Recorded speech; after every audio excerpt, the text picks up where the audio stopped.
So hello everyone, this is Abhishek. Welcome to Focal IAS once again. And आज जो है हम सेकंड पार्ट डिस्कस करेंगे of Uttarakhand special current affair. मैंने बात की थी कि जो उत्तराखंड स्पेशल करंट अफेयर है ये मैं 2 पार्ट में लेके आऊँगा and this is the second video into the series. तो उत्तराखंड करंट अफेयर आपका आज फाइनल एंड कंप्लीट हो जाएगा। उत्तराखंड करंट अफेयर में इससे ज़्यादा आपको कुछ और देखने की आवश्यकता नहीं है, वीडियोज़ फ्री हैं, ठीक है। लेकिन अगर आपको इसका PDF चाहिए तो ये पार्ट है हमारे PDF batch, Uttarakhand special PDF batch का, जिसकी फ़ी है जस्ट 199 रुपीज़। और उसमें ये सारे कंटेंट आपको मिलेंगे। उत्तराखंड की करंट अफेयर, ज्योग्राफी, उत्तराखंड का history, economic survey, budget, census, UK tribe, one liner series के 1200 प्रश्न और पिछले जो 2 वर्षों में, ठीक है, 2024 और 2025 में यूकेपीएससी आयोग ने जितने भी परीक्षाएं कंडक्ट करवाई हैं, इनके जो पेपर्स होंगे, PYQs हैं, इनको हम डिस्कस करेंगे इन डिटेल, ठीक है। तो इनके डिटेल में डिस्कस करने का मतलब है कि इनकी थीम भी डिस्कस की जाएगी। उस थीम से जो भी प्रश्न बन सकते हैं वो भी डिस्कस किया जाएगा, पूरी थीम को डिस्कस किया जाएगा और ये खुद आपका एक कंप्लीट जीके डिस्कशन होगा, ठीक है। तो ये देख के जाइएगा कि अगर ये 2 साल के मतलब लगभग 8 प्रश्न पत्र होंगे और हम इसको डिस्कस करेंगे तो आपको 20 से 25 प्रश्न यहीं से मिलेंगे उत्तराखंड PCS में, और ये गारंटी है आपको देखने को मिलेंगे। अभी के लिए दिन बहुत कम बचे हुए हैं, 15 दिन बचे हुए हैं हमारे पास, 14-15 दिन। तो अभी स्ट्रैटेजी क्या होनी चाहिए, तो हमको पता है कि 33% वेटेज उत्तराखंड अलोन जो है प्ले करने वाला है, ठीक है। यानी 50 क्वेश्चन हमको यहीं से मिलने वाले हैं। तो we cannot ignore this portion, ठीक है। We cannot ignore this portion along with हमको जो हाई एनरिचिंग टॉपिक्स हैं उनको करना है बहुत फास्ट एंड फॉरवर्ड मोड में। लाइक पॉलिटी से 18 से 20 प्रश्न आते हैं उत्तराखंड PCS में, ठीक है। तो पॉलिटी अहम है, लेकिन क्या हम लक्ष्मीकांत लेके बैठे हैं, तो आंसर इज नो, ठीक है। अभी के लिए आप लूसेंट को वर्ड बाय वर्ड फॉलो कीजिए। जो नेशनल और इंटरनेशनल करंट अफेयर है, इसके लिए आप जो अपने से बुक प्रीफर करोगे वो है स्पीडी, इंग्लिश मीडियम में स्पीडी लोगे। साथ में हम कुछ करंट अफेयर करवाएंगे तो जो वो थोड़ा सा जो स्टैंडर्ड बुक्स हैं, स्टैंडर्ड बुक्स मतलब जो घटनासार आती है हिंदी की, PCS के लिए बहुत फेमस है। घटनासार हो गई, घटनासार क्रॉनिकल के कुछ इंपॉर्टेंट पार्ट्स जो है हम डिस्कस करेंगे 6-7 महीने का। तो ये दोनों मिला के मोर देन सफिशिएंट होगा, ठीक है, मोर देन सफिशिएंट होगा आपके एग्ज़ाम के लिए। तो ये आप करके जाइए, एटलीस्ट करंट अफेयर का क्वेश्चन आपसे मिस नहीं होना चाहिए। साथ में पॉलिटी का, ज्योग्राफी का और इंडियन नेशनल मूवमेंट, ठीक है, इन सेक्शंस को आप बहुत ढंग से करके जाओगे अलॉन्ग विद उत्तराखंड स्पेशल। तो उत्तराखंड स्पेशल के लिए मैंने आपको बताया है अबाउट PDF बैच, सिर्फ और सिर्फ 199 रुपये में है और अभी भी सफिशिएंट अमाउंट ऑफ टाइम है कि आप अपना उत्तराखंड ढंग से तैयार करो, ठीक है। इसके लिए आपको करना क्या है, तो यू हैव टू पे 199 rupees on this given number 7827530282। इस पे गूगल पे, फ़ोन पे, पेटीएम करके इसी नंबर पे आप स्क्रीनशॉट शेयर करेंगे, आपको PDF शेयर कर दी जाएगी। So let's start with the discussion of current affair. तो पिछली वीडियो में थोड़ा सा PDF से क्योंकि डिस्कस कर रहा हूँ तो छोटा दिख रहा था, तो कुछ लोगों ने बोला है कि सर इसको जूम करिए, तो will try to do that in this video. और एक वीडियो हम उत्तराखंड का जो आपका मैप है ना, उस पर भी लेके आएंगे, तो कंप्लीट मैपिंग भी हम लोग करेंगे कि क्या क्या इंपॉर्टेंट है मैपिंग में। तो अभी के लिए मैं आपको दिखा देता हूँ कि ये इस तरह का मैप है। इस पूरे मैप को मैं डिस्कस करूँगा, उत्तराखंड का मैप है, पूरे मैप को डिस्कस करूँगा और जहाँ जहाँ से प्रश्न बनते हैं, बिलीव मी कि सिर्फ और सिर्फ ये मैप को अगर डिटेल में डिस्कस करते हैं इन डिटेल, तो 4 से 5 प्रश्न हमको सिर्फ यहीं से मिलेगा, ठीक है, इस मैप से। तो इतना इंपॉर्टेंस है इस मैप का, बहुत ही डिटेल्ड है। मैंने ग्रुप में भी शेयर किया है, जो लोग PDF बैच लिए हैं तो वो लोग एक बार इस मैप को स्टडी करके जाइए। स्टडी करने के साथ साथ इसको पढ़ने का एक और तरीका है, इसको आप लोग जानिए कि अगर आप लोग लेट से कि हरिद्वार पढ़ रहे हो, है ना, तो आप 13 डिस्ट्रिक्ट हैं हमको पता है उत्तराखंड में, तो हरिद्वार पढ़ रहे हो तो डिमार्केट कर लो हरिद्वार को इस तरह से, ठीक है, एक एक डिस्ट्रिक्ट करके इस तरह से डिमार्केशन के साथ पढ़ो, ठीक है। तो ये हरिद्वार की बाउंड्री है, हमको पता है कि this is the boundary of district of Haridwar. अब हरिद्वार में क्या क्या इंपॉर्टेंट है, जो 1200 क्वेश्चंस की सीरीज़ है उसमें मैंने डिस्ट्रिक्ट के इंपॉर्टेंस के ऊपर भी, जो पहली वीडियो है उसमें डिस्ट्रिक्ट वाइज जो थोड़ा सा इंपॉर्टेंट है चीज़ें उसको डिस्कस किया है, तो वो देखो। और इसमें देखो कि हरिद्वार में क्या है, तो हमको राजा जी नेशनल पार्क देखने को मिल रहा है, ठीक है। तो इसको डिमार्केट करो, सिर्फ हरिद्वार में है क्या, नहीं, हरिद्वार में पड़ रहा है, उसी के साथ देहरादून में पड़ रहा है। देहरादून की बाउंड्री ये है, ठीक है, this is the boundary of Dehradun. और ये इधर आपका पौरी गढ़वाल जो है, पौरी की वो पड़ जाती है। तो ये 3 डिस्ट्रिक्ट से बॉर्डर शेयर करता है, ठीक है। तो इस तरह से आप चीज़ें करके जाओगे, एक एक डिस्ट्रिक्ट को देखोगे, और इसको मैं बहुत ही डिटेल में डिस्कस करने वाला हूँ। आइए अभी के लिए हम करंट अफेयर पे चलते हैं। तो पहला प्रश्न जो है हमारा, पहला करंट अफेयर का टॉपिक है जो है यूनिफॉर्म सिविल कोड, ठीक है। तो यूनिफॉर्म सिविल कोड का नाम आते ही सबसे पहले हमको पता होना चाहिए कि ये इससे पहले इसका प्राविधान कहाँ किया गया था। तो directive principles of state polity, DPSP, जो कि नॉट इन्फोर्सेबल है इनटू द कोर्ट। स्टेट्स को इसको अपनाने के लिए प्रयत्न करना चाहिए। State should try to implement these policies in their decision making. ये होता है आपका डीपीएसपी, ठीक है। तो कोर्ट में इम्प्लीमेंटेबल नहीं है, इन्फोर्सेबल नहीं है, ठीक है। अब Uttarakhand become the first state, ठीक है, to implement this UCC into the state ना। तो उत्तराखंड पहला स्टेट बन गया है। लेकिन इसके बारे में और भी चीज़ें, आर्टिकल कौन सा है, ठीक है। तो 44 है, हमको पता है कि आर्टिकल जो डीपीएसपी में है यूसीसी के लिए 44 है, ठीक है। कौन सी कमेटी का रिकमेंडेशन है, जो हाई लेवल कमेटी थी, ठीक है। ये इसका हेड कौन था जिसने यूसीसी को रिकमेंड किया है। तो इसके हेड थे हमारे रामनाथ कोविंद जी। कौन है? रामनाथ कोविंद, ठीक है। तो उत्तराखंड ने पहला जो स्टेट बना है जिसने ये इन्फोर्स किया है, और काफ़ी स्ट्रिक्ट गाइडलाइंस हैं स्टेट में कि जो है लिव इन रिलेशनशिप है तो उसको रजिस्टर करवाना ज़रूरी है। और इसमें जो है काफ़ी जो प्राइवेसी का इशू आ रहा है, क्योंकि लिविंग रिलेशनशिप रजिस्टर करवाने के लिए आपको फैमिली को इन्फॉर्म करना पड़ेगा। तो इस तरह की चीज़ें देखने को मिली हैं, काफ़ी कंट्रोवर्सीज हैं। तो कब हुआ, डेट याद रखना, डेट पूछता है 26 जनवरी 2025 से ये इम्प्लीमेंटेड है, ठीक है। Registration of live-in relationship made mandatory under this in state. Observation were made while hearing the petition challenging UCC provisions कि ये सारे जो है राइट टू प्राइवेसी को वायलेट कर रहे हैं, ठीक है। द कोर्ट ने एम्फेसाइज किया है that the law addresses modern social realities, specially ensuring legal protection for women and children in such relationship. So इसको नल एंड वॉइड नहीं किया जा सकता है, ठीक है। तो ये तो हमने उत्तराखंड की बात की। लेकिन यूसीसी की तरह सिमिलर कानून, मतलब प्रोविज़न सारे नहीं, सिमिलर कानून लागू करने वाला पार्ट एंड पार्शियल वे में पहला स्टेट जो था हमारा गोवा था, ठीक है, गोवा। लेकिन यूसीसी को लागू करने वाला पहला स्टेट कौन सा बना है? उत्तराखंड बना है, ठीक है। तो यूसीसी बिल 2024 के कुछ हाईलाइट। तो पहला state post independence to pass UCC bill, ठीक है, covers marriage, divorce, inheritance, adoption and guardianship rights. तो ये सब पहले जो है, जो अपने इंडिविजुअल वो होते थे, एक्ट्स होते थे, जैसे मैरिज जो है हिंदू मैरिज एक्ट है, मुस्लिम पर्सनल लॉ का एक्ट अलग है, हर रिलीजन के लिए अलग अलग होता था। लेकिन यूसीसी के तहत ये सबके लिए सेम होगा। जैसे ट्रिपल तलाक वगैरह, ये इससे पहले इसमें इस तरह की एक पहल थी इन चीज़ों को लाने की, ठीक है। तो यूनिफॉर्म सिविल कोड क्या है? One common civil law. Criminal law है क्या? नहीं, civil law for all citizens irrespective of their religion. 44 number के डीपीएसपी में आता है, states are endeavour to bring UCC entry 5 list 3 of concurrent list both centre and state can make laws on marriage, divorce and inheritance. तो ये पूछ लेगा अगर आपसे कि डाइवोर्स, मैरिज, इनहेरिटेंस, ठीक है, ये कौन से लिस्ट में आता है? तो कंकरेंट लिस्ट का पार्ट है, तो जिसपे सेंटर और स्टेट दोनों लॉ बना सकते हैं, ये भी याद रखना। कॉन्स्टिट्यूशनल असेंबली में डिबेट में प्रोपोनेंट्स जो इसके थे यूसीसी के, वो भीमराव अंबेडकर थे और के.एम. मुंशी थे। ये दो प्रोपोनेंट थे। UCC promotes equality, secularism, women's right etcetera, ठीक है। तो इक्वालिटी के लिए हमको है कि डिफरेंट लॉ वायलेट्स आर्टिकल 14, ठीक है, right to equality, gender justice, ये सारी चीज़ों की बात करता है, आर्टिकल 21 की बात करता है। इतना मोर देन सफिशिएंट है, इससे जानने की जरूरत नहीं है। कुछ सुप्रीम कोर्ट के जजमेंट्स है, लाइक साबानो केस 1985, तो ये maintenance for divorce Muslim women की बात हुई थी। Sarla Mudgal 1995, no religious conversion to bypass monogamy, ठीक है, कोई भी रिलीजियस कन्वर्जन मोनोगैमी को बाईपास नहीं कर सकता।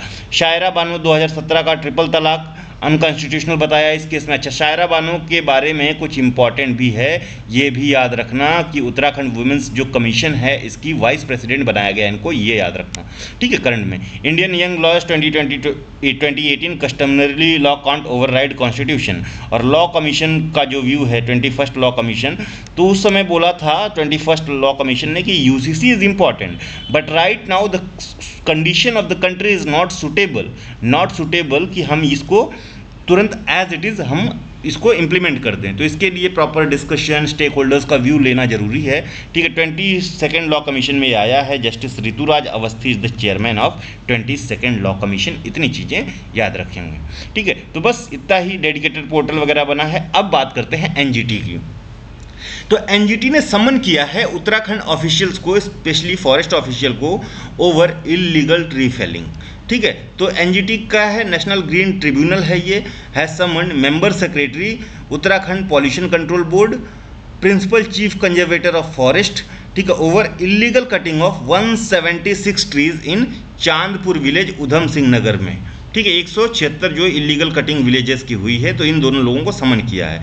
केस की डिटेल है कि private individuals eligibly cut trees for a residential colony, a joint committee report confirm the unauthorised deforestation, ठीक है। तो एनजीटी ने क्या ऑर्डर दिया है, एनवायरमेंटल कंपनसेशन जो है ये रिकवर्ड होना चाहिए, कि जितना भी नुकसान हुआ है इसका एनवायरमेंटल कंपनसेशन दीजिए। अब क्योंकि कट चुका है इसको वापस लगा तो सकते नहीं, तो पॉल्यूटर्स पे वाला जो है पॉलिसी यहाँ पे इम्प्लीमेंट करने की बात कर रहे हैं। पर्सनल जो प्रेजेंस मांगा है उत्तराखंड पॉल्यूशन कंट्रोल बोर्ड के सेक्रेटरी का, और पॉल्यूशन कंट्रोल जो है ये जो आपके कंजर्वेटर फॉरेस्ट हैं, चीफ कंजर्वेटर फॉरेस्ट है, इनका या तो पर्सनली अपीयर हो या वीडियो कॉन्फ्रेंसिंग के जरिए।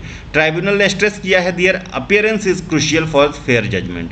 Response also sought from Uttarakhand chief secretary, कि भाई बताओ क्या हो रहा है आपके राज्य में। तो दीज वर द थिंग्स, ठीक है। तो ये ध्यान रखना, ज्वाइंट कमेटी जो है एक बनाई जाएगी, जिसमें district magistrate, ministry of environment, forest, climate change regional office के मेंबर्स होंगे देहरादून के, और उत्तराखंड पॉल्यूशन कंट्रोल बोर्ड के मेंबर्स होंगे। उत्तराखंड पॉल्यूशन कंट्रोल बोर्ड की बात करें तो this is an statutory body under water act 1974 and air act 1981। तो ये पूछेगा आपसे एमसीक्यू में कि ये जो वाटर एक्ट है ये कब का है, तो 1974 का है। एयर एक्ट कब का है, 1981 का है। तो ये दो याद रखना। WPA हमको पता है, वाइल्ड लाइफ प्रोटेक्शन एक्ट 1972 का है। इससे प्रोजेक्ट टाइगर, प्रोजेक्ट एलिफेंट 1992 में आया, ठीक है, प्रोजेक्ट टाइगर 1973 में आया, ठीक है। तो ये सारी चीज़ें आपको पता होनी चाहिए। वाटर एक्ट 1974 में आया है, ठीक है। इसके बाद वाटर एक्ट कब आया, 1974 में। इसके बाद एयर आता है, पहले पानी फिर हवा, ठीक है, पानी फिर हवा। Responsible for pollution control in Uttarakhand. Headquarter कहाँ है, तो देहरादून में है उत्तराखंड पॉल्यूशन कंट्रोल बोर्ड का। नेशनल ग्रीन ट्रिब्यूनल की बात करें तो ये जो है एनजीटी एक्ट जो है 2010 का है। इसके तहत जो है ये इस्टेब्लिश 2010 में किया गया। तो एनजीटी कब आया, तो एनजीटी जो इस्टेब्लिश किया गया ये 2010 में आया है, और ऑपरेशनल कब से है, तो 2011 से है। तो प्रश्न में जिस तरह का आपसे पूछा जाए उस हिसाब से आंसर करोगे। और इंडिया एनजीटी लाने के बाद तीसरी कंट्री बन गई है after Australia, New Zealand to set up such a body. Work on the principle of natural justice, तो नेचुरल जस्टिस को फॉलो करता है। ऑब्जेक्टिव वगैरह इतना हमको पढ़ने की जरूरत नहीं, मेंस के पॉइंट हैं, ठीक है। तो क्यों डिस्पोजल ऑफ एनवायरमेंटल केसेस हैं, enforce environmental rights and compensation वगैरह की बात करेगा, स्ट्रेंथन करने की बात करेगा, एनवायरमेंटल गवर्नेंस की, आर्टिकल 21 सस्टेनेबल डेवलपमेंट की बात करेगा, 21 की right to safe environment, awareness and improve policy focus etcetera, इन सारे मुद्दों पे बात करता है। तो these are the points of mains specially, not of prelims. Prelims में भी स्टेटमेंट बेस्ड क्वेश्चन आएगा, तो ये जनरल है, आप आंसर कर लोगे।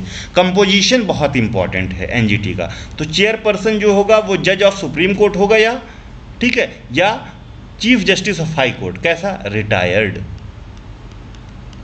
ठीक है, रिटायर्ड। प्रेजेंट चेयरपर्सन जो है हमारे जस्टिस प्रकाश श्रीवास्तव हैं, ये याद रखना, और ये एक्स चीफ जस्टिस हैं कलकत्ता हाई कोर्ट के। जुडिशियल मेंबर 10 to 20 हो सकते हैं, ये भी हाई कोर्ट और सुप्रीम कोर्ट से रिटायर्ड जजेस होंगे। एक्सपर्ट मेंबर भी 10 to 20 होंगे, tech degree plus 15 year of experience. Advisers can include part time subject expert. जो इनका टेन्योर है ये सेंट्रल गवर्नमेंट अपॉइंट करती है with CGI, chief justice of India के कंजुलेशन के साथ में, ठीक है। 5 साल का या 65 साल की एज होनी चाहिए। अदर मेंबर्स जो हैं सिलेक्शन कमेटी अपॉइंट करती है। तो चेयरपर्सन को कौन अपॉइंट करता है, सेंट्रल गवर्नमेंट। और इसमें कंजुलेशन किसका लगता है, तो चीफ जस्टिस ऑफ इंडिया का, ठीक है, चीफ जस्टिस ऑफ इंडिया का। इतनी चीज़ें हमको एनजीटी के बारे में पता होनी चाहिए। ठीक है। प्रिंसिपल बेंच इसकी दिल्ली में है, 4 रीजनल बेंच हैं, भोपाल, पुणे, चेन्नई, कोलकाता, ठीक है। सर्किट बेंचेस हैं, नॉट इंपॉर्टेंट, ठीक है। जुडिशियल पावर्स क्या है, NGT can hear civil cases, कैसे, civil cases under 7 major environmental laws. तो कौन कौन से एनवायरमेंटल लॉज के अंदर केसेस ये देख सकती है, water act 1974, water cess act 1977, ठीक है। तो वाटर एयर जरूर याद रखना। उसी के साथ में forest conservation act 1980, air act 1981, environmental protection act 1986, public liability insurance act 1991, biological diversity act 2002। तो ये जो है WPA के अंदर केसेस नहीं ले सकती है, ये याद रखना। यानी नेशनल पार्क वगैरह में जो चीज़ें होंगी वहाँ में ये नहीं, NGT can not here cases under wild life act 1972, forest right act 2006 and state forest और ट्री लॉज के अंदर जो भी चीज़ें आती हैं, ठीक है। तो गाइडिंग प्रिंसिपल्स आपको लोगों को पता है, तो ये इससे आगे बढ़ते हैं, ठीक है। तो इसकी अपील जो है वो सुप्रीम कोर्ट में 90 दिनों के भीतर की जा सकती है, इतना। अब बात करते हैं लखपति दीदी स्कीम। तो ये सेंट्रल गवर्नमेंट की स्कीम है, ये याद रखना। कहाँ की स्कीम है, यूनियन गवर्नमेंट की स्कीम है लखपति दीदी, ठीक है। तो उधम सिंह नगर ने टॉप किया है इन इम्प्लीमेंटिंग लखपति दीदी initiative. This is not scheme but an initiative, ये याद रखना, ठीक है। तो ये जो लखपति दीदी, ये स्कीम नहीं है, ये इनिशिएटिव है। किसके अंतर्गत है, Deendayal Antyodaya national rural livelihood mission के तहत ये इनिशिएटिव है, ठीक है। 25,918 जो वुमेन्स हैं, 25,918 women's become Lakhpati didis out of target of 27,285 इन उधम सिंह नगर, ठीक है। तो उधम सिंह नगर ने उत्तराखंड में टॉप किया है। उसको बाद जो दूसरा नंबर आता है हरिद्वार का आता है, पौरी, अल्मोड़ा, तहरी भी अच्छे रिकॉर्ड पे हैं। तो ये 2 जो है डिस्ट्रिक्ट्स का नाम आप लोग याद रखोगे, ठीक है। लखपति दीदी है क्या, तो a woman from self help group SHG who earn 1 lakh rupees per year, वो लखपति दीदी हैं via sustainable livelihood. It was announced by prime minister in his independence day speech on 15 अगस्त 2023। तो कब अनाउंस किया गया था, 2023 में। ऑब्जेक्टिव क्या है, to encourage women to start micro enterprises within their villages under this scheme initiative. मैं भी स्कीम ही बोल रहा हूँ, लेकिन ये इनिशिएटिव है। The government aims to train 2 crore womens, ठीक है। तो 2 करोड़ महिलाओं को लखपति दीदी बनाना है, लेकिन इसको इंक्रीज करके 3 करोड़ कर दिया गया है, ये याद रखना, ठीक है। 3 करोड़ कर दिया गया। Initially it was set 2 crore but later on it made 3 crore. और ये किसके अंतर्गत आता है, तो दीनदयाल अंत्योदय योजना के नेशनल रूरल लाइवलीहुड मिशन के तहत ये इनिशिएटिव है। इसका जो फोकस है, ये millet and fruit processing, dairy farming, LPG distribution, veterinary services, insurance commission, digital transaction, इस सब में वुमेन्स को जो है ट्रेनिंग दी जाएगी, SHGs को ट्रेनिंग दी जाएगी ताकि वो लखपति बन सकें, ठीक है। तो बस इतना ही है। NRLM के बारे में बात कर लेते हैं, ये ऑब्जेक्टिव मेंस का पॉइंट है, ये हम छोड़ेंगे, ठीक है। तो नेशनल रूरल लाइवलीहुड मिशन जो है 2011 में लॉन्च किया गया मिनिस्ट्री ऑफ रूरल डेवलपमेंट का। कब, 2011 में। रूरल डेवलपमेंट मिनिस्ट्री का पार्ट है। Aim to eliminate rural poverty by promoting diverse livelihood, financial inclusion of poor households, ठीक है। तो ये हमारा नेशनल रूरल लाइवलीहुड मिशन है, सेल्फ हेल्प ग्रुप के तहत काम करता है। Training, capacity building, micro livelihood planning वगैरह ये करता है। अब अगला जो हमारा वो है टॉपिक है, ये रोपवे प्रोजेक्ट इन उत्तराखंड, ठीक है। तो 2 रोपवे प्रोजेक्ट अभी हम देखने को मिल रहा है। तो एक जो है ये 5 मार्च 2025 को, कब ये लॉन्च किया गया, 5 मार्च 2025, cabinet committee of economic affairs. तो इसको चेयर करते हैं प्राइम मिनिस्टर, ठीक है। Cabinet committee of economic affair prime minister chair करते हैं। इसने अप्रूव किया है 2 रोपवे प्रोजेक्ट उत्तराखंड में अंडर पर्वतमाला परियोजना। तो रोपवे तो हमारा इंपॉर्टेंट हो गया, इसी के साथ पर्वतमाला परियोजना क्या है, पर्वतमाला स्कीम क्या है, this is also becomes very important. 7,000 crore रुपए टोटल दोनों ये रोपवेज की लागत है।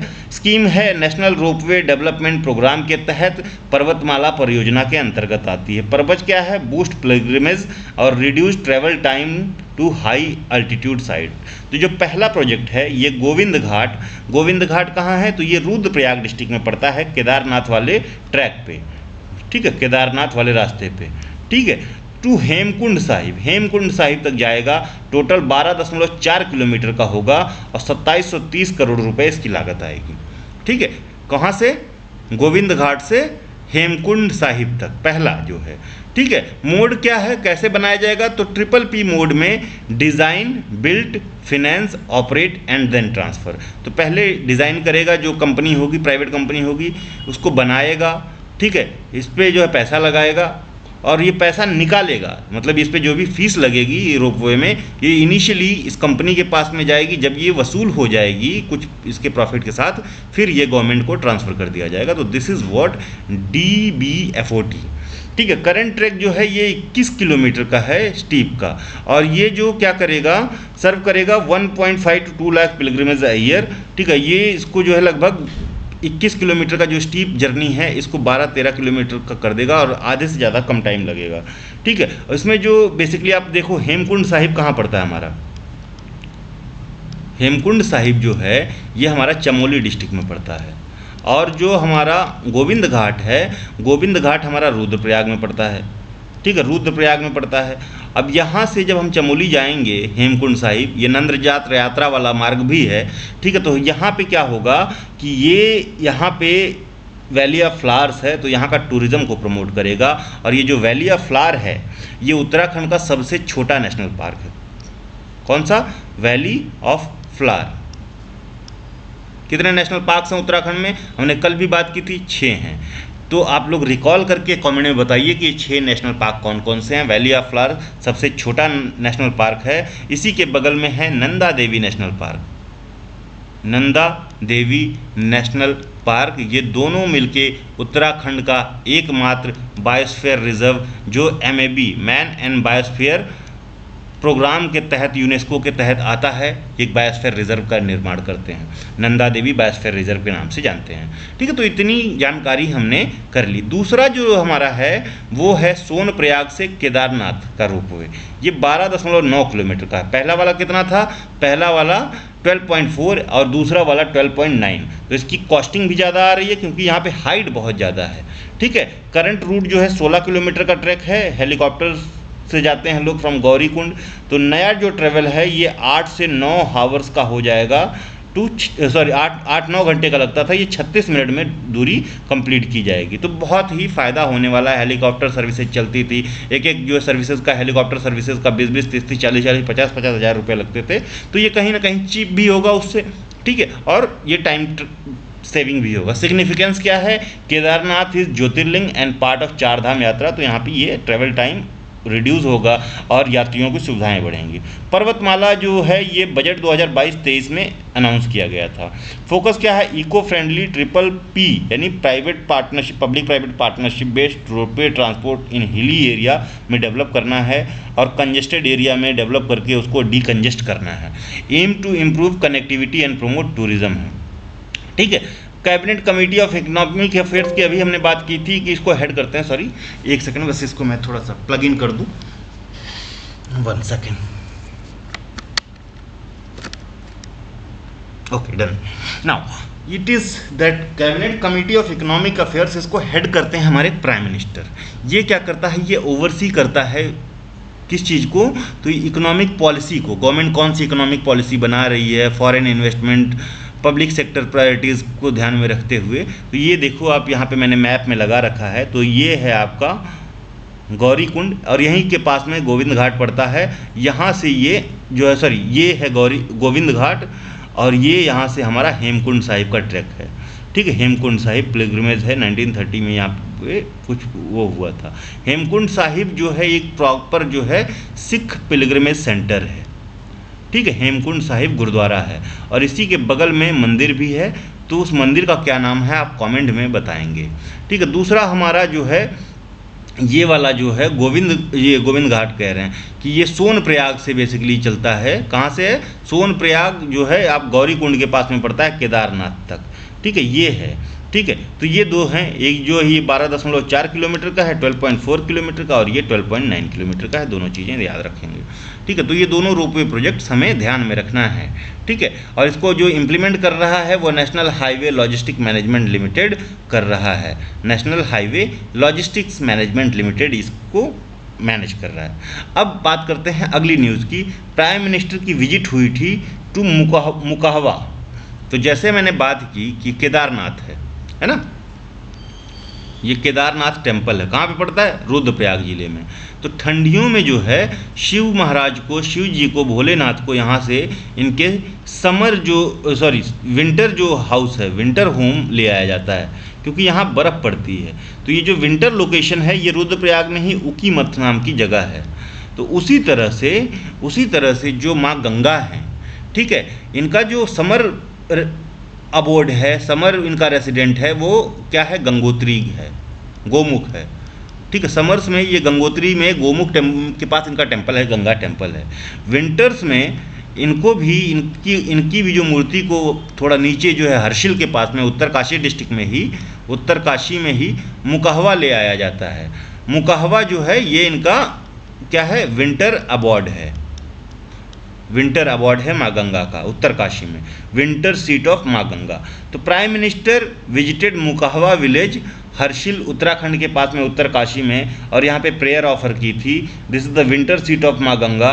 6 मार्च 2025 को प्रधानमंत्री मोदी यहाँ गए थे, ठीक है। तो मुकाहवा बिकम्स इम्पॉर्टेंट, ठीक है, क्योंकि प्रधानमंत्री की विजिट है।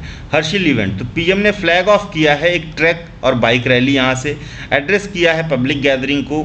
Winter tourism programme 2025 launched by Uttarakhand government to boost religious tourism and local economy, उसके तहत ये चीज़ें किया गया।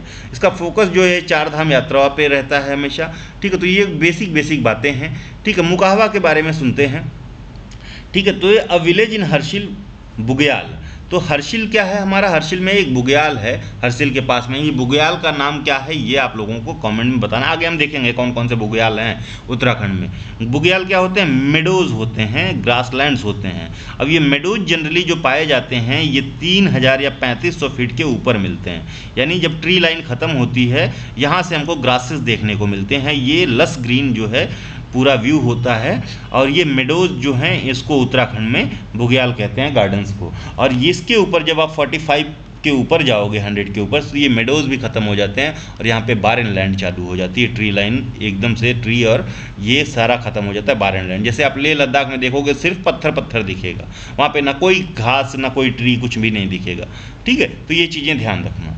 तो ये जो है बुग्याल जो पड़ता है, बेसिकली मुकाहवा का जो विलेज है ये उत्तरकाशी में पड़ता है, भागीरथी के किनारे पड़ता है। On the route of Gangotri है, 2620 मीटर की हाइट है सी लेवल से। Uttarakhand approves unified pension scheme, new exercise policy 2025 और फाइनेंशियल असिस्टेंट फॉर राइटर, ये 3 चीज़ें एक साथ 3 मार्च 2025 को किया है। तो यूनिफाइड पेंशन स्कीम क्या है ये आप लोगों ने काफ़ी दिन से न्यूज़ में देखा है, ठीक है। तो approved for government employees under national pension scheme जो था, इसके तहत इफेक्टिव कब है? 1 अप्रैल 2025 से। तो यही डेट पूछेगा कि यूनिफाइड पेंशन स्कीम जो है ये उत्तराखंड में कब से इफेक्टिव है? तो 1 अप्रैल 2025 से। इसमें assured pension 50% of average basic पे का दिया जाएगा लास्ट 12 मंथ में जो मिला है जब आप रिटायर हो रहे हो, इफ सर्व्ड 25 ईयर्स, या मिनिमम जो है 10,000 भी कहा गया अगर 10 साल के लिए किया है तो 10K, ठीक है। Reduced proportionality of services between 10 to 24 years, ठीक है। तो ये 10 साल भी आपने सर्विस की है तो आपको 10,000 का मिनिमम जो है पेंशन दिया जाएगा।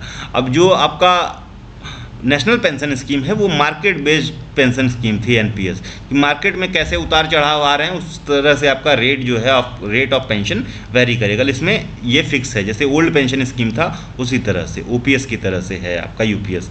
मिनिमम पेंशन 10,000 रुपये for at least 10 year of service आप किए हैं तब, ये गारंटी करता है। फैमिली पेंशन अगर जो है 60% of retirees pension to immediate family, अगर रिटायर्ड पर्सन की डेथ हो जाती है। डियरनेस रिलीफ मिलेगा link to all India CPI for industrial workers, ठीक है। लमसम बेनिफिट है 1/10 ऑफ मंथली एमोलमेंट पे प्लस डीए पर 6 मंथ सर्व्ड, ठीक है। पूरे जो आपका 6 महीने की एक साथ सैलरी इतनी ही दी जाएगी। Gratuity as per existing rule, 1 time option होगा कि आप जो है एनपीएस चूज़ कर रहे हो या यूपीएस चूज़ कर रहे हो। तो आपको चूज़ करना होगा तो क्या चूज़ करोगे ये कमेंट में बता दीजिएगा। चलिए आगे बढ़ते हैं, न्यू एक्साइज पॉलिसी की बात करते हैं कि what is new excise policy of Uttarakhand government. तो यही पूछेगा कि उत्तराखंड की एक्साइज पॉलिसी कब लागू की गई थी, नई एक्साइज पॉलिसी कब की है? तो 2025 की है। पहला तो यही याद रखो आप कि जो एक्साइज पॉलिसी है उत्तराखंड की, वो 2025 में लॉन्च की गई है। ठीक है, तो liquor shop near religious sites जो हैं ये इनको क्लोज कर दिया गया, बैन कर दिया गया, क्योंकि रिलीजियस साइट के पास में 2 से 4 किलोमीटर तक कोई भी लीकर शॉप नहीं खोल सकता है इस पॉलिसी के तहत। मेट्रो लीकर सिस्टम लॉन्च किया गया है, सब शॉप्स जो हैं अबॉलिश किए गए हैं।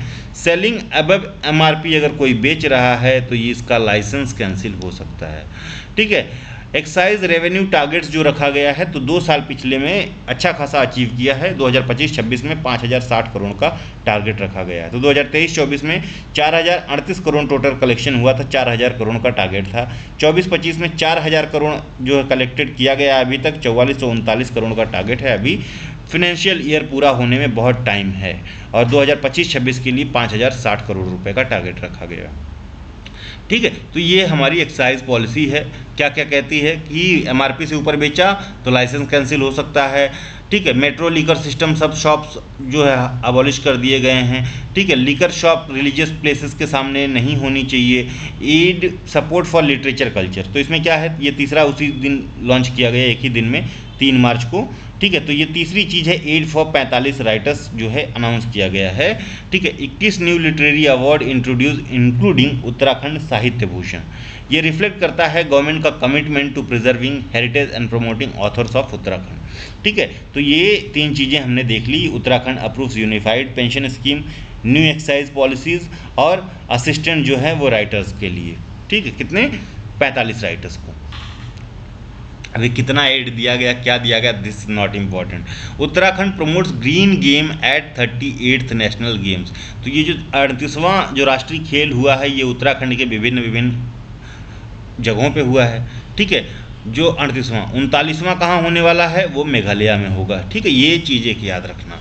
ठीक है, तो इसमें कई चीज़ें, इको फ्रेंडली इनिशिएटिव, तो थीम जो था ये ग्रीन गेम्स रखा गया। इसकी जो मैस्कॉट है वो मोनल जो है, स्टेट बर्ड जो है मोनल, इसको मैस्कॉट बनाया गया, उसका नाम मौली रखा गया। ये स्टेट बर्ड ऑफ उत्तराखंड है, सिंबल ऑफ कंजर्वेशन है। मेडल्स ये ई वेस्ट से बनाए गए। खेल वन स्पोर्ट फॉरेस्ट बनाए गए, hectares in sizes. 1600 rudraksha tree to honour winners. ठीक है, इसको इन चीज़ों को किया गया, तो एक विनर के लिए एक ट्री लगाने की बात इसमें की गई। ठीक है, जैसे ये सारी चीज़ें। ग्रीन प्रैक्टिसेस में रिसाइकल्ड इनविटेशन कार्ड है, कि कोई जो रिसाइकल्ड प्रोडक्ट है उससे बनाया गया है। E rickshaw, solar panels, reusable water bottles का यूज हुआ। क्रिएटिव वेस्ट रिपर्पजिंग हुआ है। Structure of Monal, running athlete etcetera, ये सब जो है ओल्ड स्पोर्ट मटेरियल से बनाए गए हैं। जायंट टाइगर स्कल्पचर बनाया गया है इंटायरली फ्रॉम ई वेस्ट। ठीक है, ये मेजर अट्रैक्शन रहा है।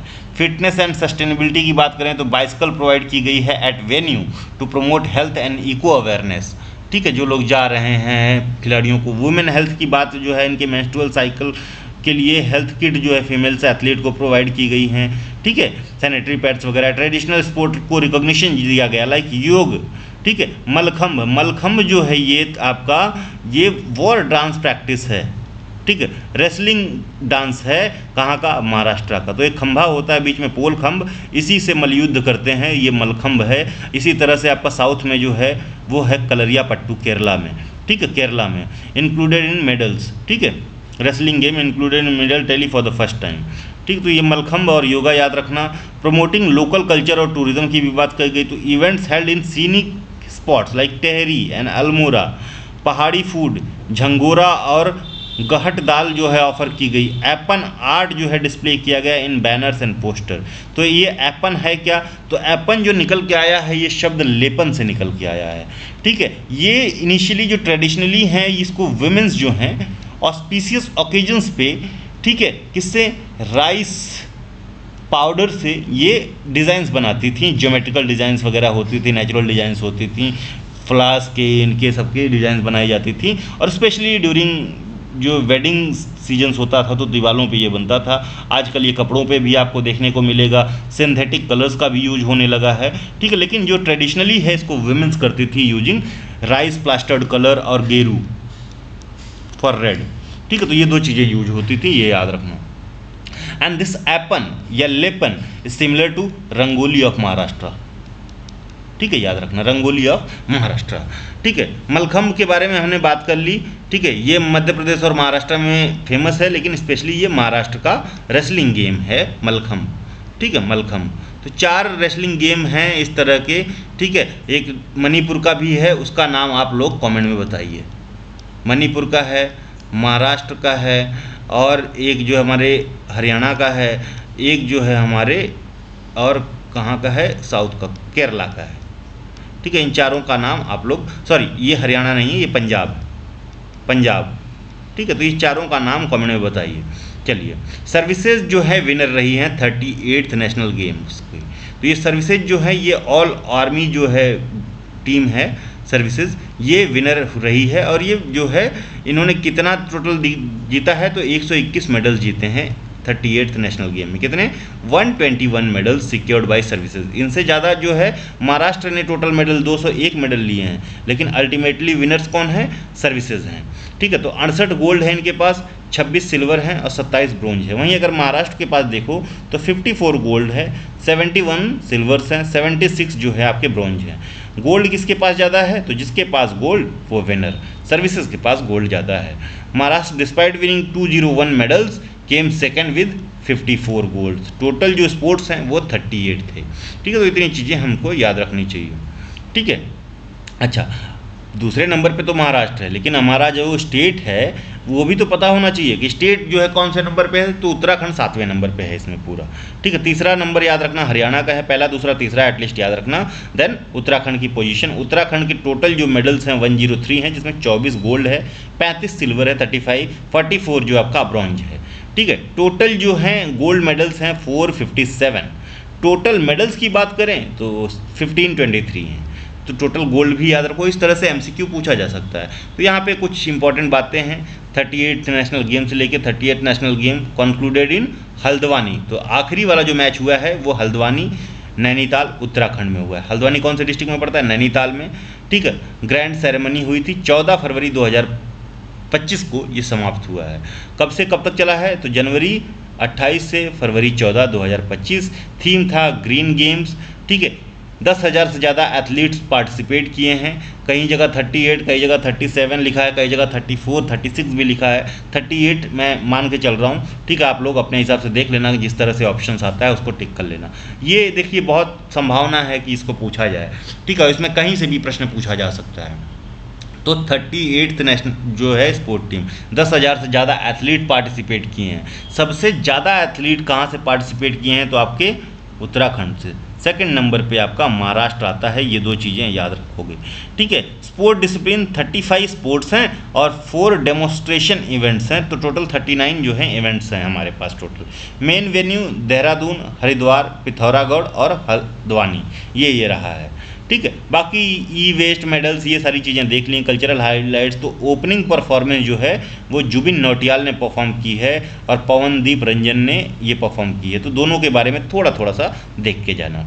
ओपनिंग, पीएम नरेंद्र मोदी जो है इन्होंने इसको इनॉग्रेट किया है। किसने? प्राइम मिनिस्टर ने। लिंक टू एक भारत श्रेष्ठ Bharat, strengthened India bid for 2036 Olympics. तो 2036 का ओलंपिक कहाँ होने वाला है? इंडिया में होने वाला है, ये भी ध्यान रखना। ग्रैंड ओपनिंग सेरेमनी हुई तो लक्ष्य सेन ने जो मसाल है वो पीएम मोदी को टॉर्च दी और इन्होंने इनॉग्रेट किया है, ये याद रखना। टैग लाइन क्या है? संकल्प से शिखर तक।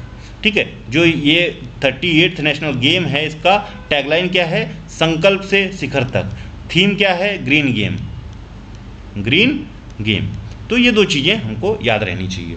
आगे बढ़ते हैं। ठीक है, the overall winner of national game is awarded the Raja Balindra Singh trophy of Uttarakhand. ठीक है, ईच एडिशन में राजा भलिंद्र सिंह ट्रॉफी। तो ओवरऑल विनर ईच एडिशन में ये याद रखना, भलिंद्र सिंह ट्रॉफी। कहाँ पे? Rajiv Gandhi international cricket stadium है। इस तरह का एमसीक्यू आपको देखने को मिल सकता है। तो दिस इज़ इन देहरादून और इसको काफ़ी ज़्यादा अपग्रेड किया गया है, ये याद रखना। ठीक है, आगे बढ़े। Uttarakhand to go paperless for land registration, this is a good news. ठीक है, तो Uttarakhand government is set to launch paperless land registration system. इतना ही काफ़ी है क्या? हाँ, मोर देन सफिशिएंट है, इससे ज़्यादा नहीं पूछेंगे, फिर भी थोड़ा सा देख लेते हैं। तो department of stamps and registration ने प्रिपेयर किया है the system framework Uttarakhand online document registration rule 2025 के तहत। तो एक पॉइंट ये, ठीक है, ये भी याद कर सकते हो। तो डिपार्टमेंट ऑफ स्टैम्प रजिस्ट्रेशन ने ये सारा का सारा फ्रेमवर्क प्रमोट किया। Uttarakhand online documentation registration rule 2025 बनाया जा रहा है, जिसके तहत जो लैंड रजिस्ट्रेशन है ये पेपरलेस होगा उत्तराखंड में।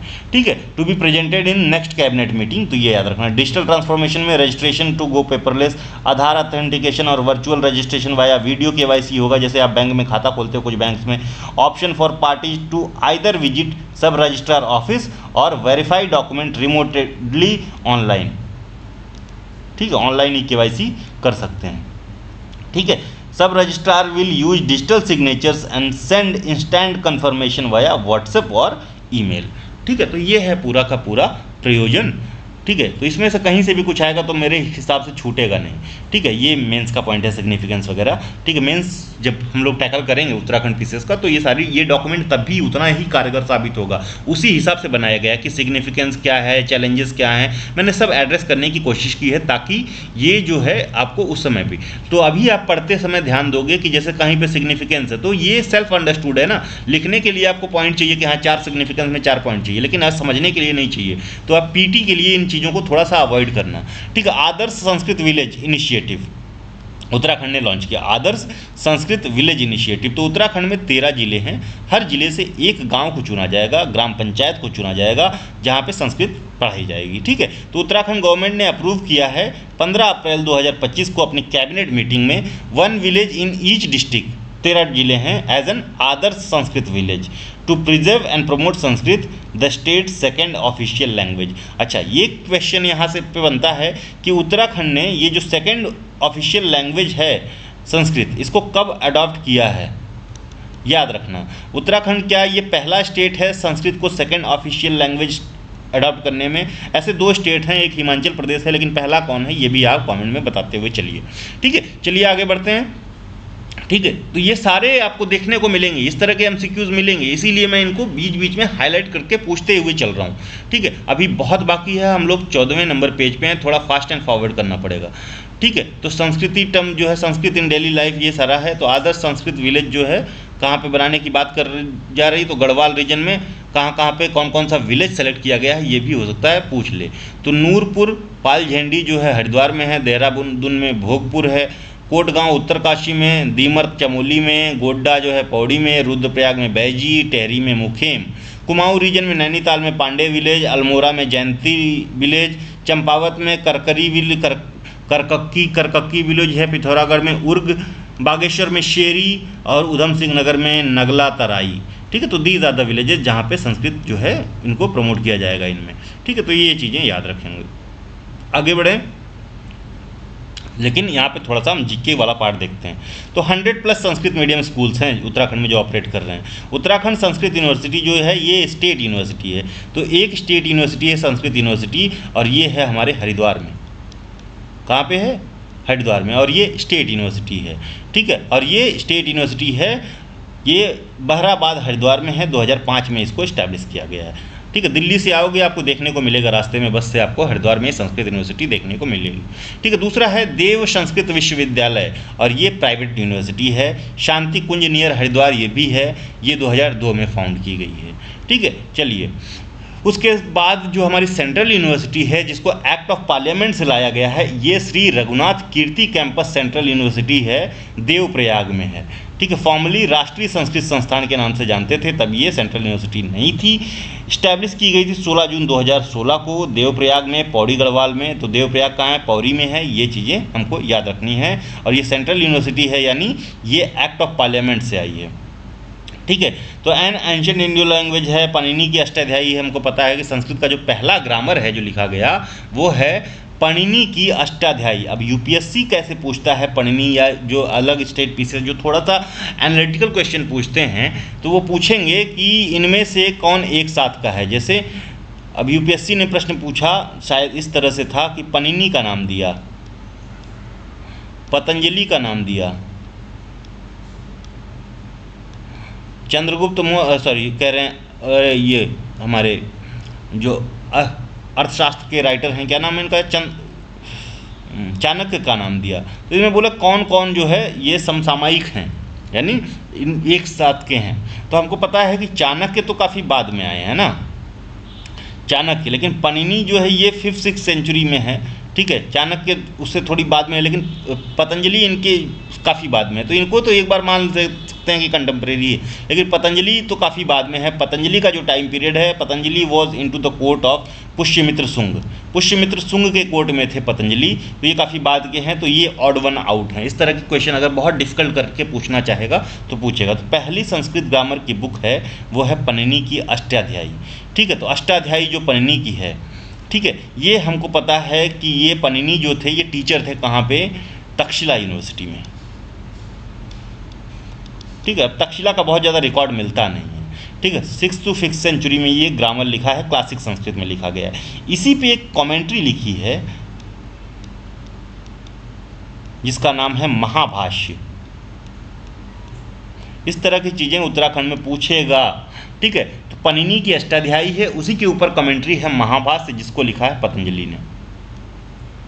ये भी संस्कृत ग्रामर ही है, ठीक है। तो 2 संस्कृत ग्रामर हमको पता है, ठीक है, 2 संस्कृत ग्रामर हमको पता है। पतंजलि की और एक बुक है जिसका नाम है योग सूत्र, ठीक है, याद रखना योग सूत्र, क्योंकि योग फिलॉसफी के प्रोपाउंडर भी हैं पतंजलि, ये भी याद रखना। जो षड दर्शन है इंडियन फिलोसफिकल सिस्टम में, उसमें एक दर्शन जो है योग दर्शन है, और उसके बुक जो है योग सूत्र है। योग सूत्र भी लिखा है हमारे पतंजलि ने, ठीक है, योग सूत्र और महाभाष्य। पतंजलि पूछा किसके कोर्ट में थे, तो पुष्यमित्र शुंग के कोर्ट में थे। इतनी चीज़ें याद रखेंगे, यानी लेटर मौर्यन फेज के रहने वाले हैं ये, ठीक है। चलिए आगे बढ़ते हैं। 14वां जो है मिड कैरियर कोर्स करवाया गया NHRC training for IFS officer. तो नेशनल ह्यूमन राइट कमीशन ने कंडक्ट करवाई है training programme for Indian forest services के जो IFS ऑफिसर हैं, इनका Indira Gandhi national forest academy Dehradun में, ठीक है। ये मिड कैरियर कोर्स है, 3rd फेज है, 14वां। इंपॉर्टेंट है क्या, नहीं है, इतना ही याद रखो। आगे बढ़ें, ओके, एकदम आगे बढ़ेंगे, ठीक है। NHRC के बारे में देख लेना, यहाँ से प्रश्न आपको मिल सकता है। तो नेशनल ह्यूमन राइट कमीशन जो है ये 12 अक्टूबर 1993 को इस्टेब्लिश किया गया। कब, 1993 को। ह्यूमन राइट कमीशन इंडिया में कब आया, 1993 में, through protection of human right act 1993, याद रहेगा।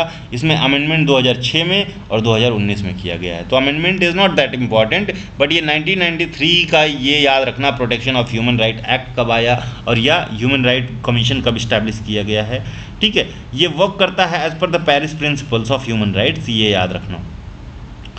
ओके, आगे बढ़ते हैं। Then Indira Gandhi national forest academy जो है IGNFA जो है, ये प्रीमियर IFS ट्रेनिंग इंस्टीट्यूट है, मिनिस्ट्री ऑफ एनवायरनमेंट और फॉरेस्ट क्लाइमेट चेंज के तहत आता है। ओरिजिनली इंडियन फॉरेस्ट कॉलेज नाम था, 1938 में इस्टेब्लिश किया गया है, ये इंपॉर्टेंट है।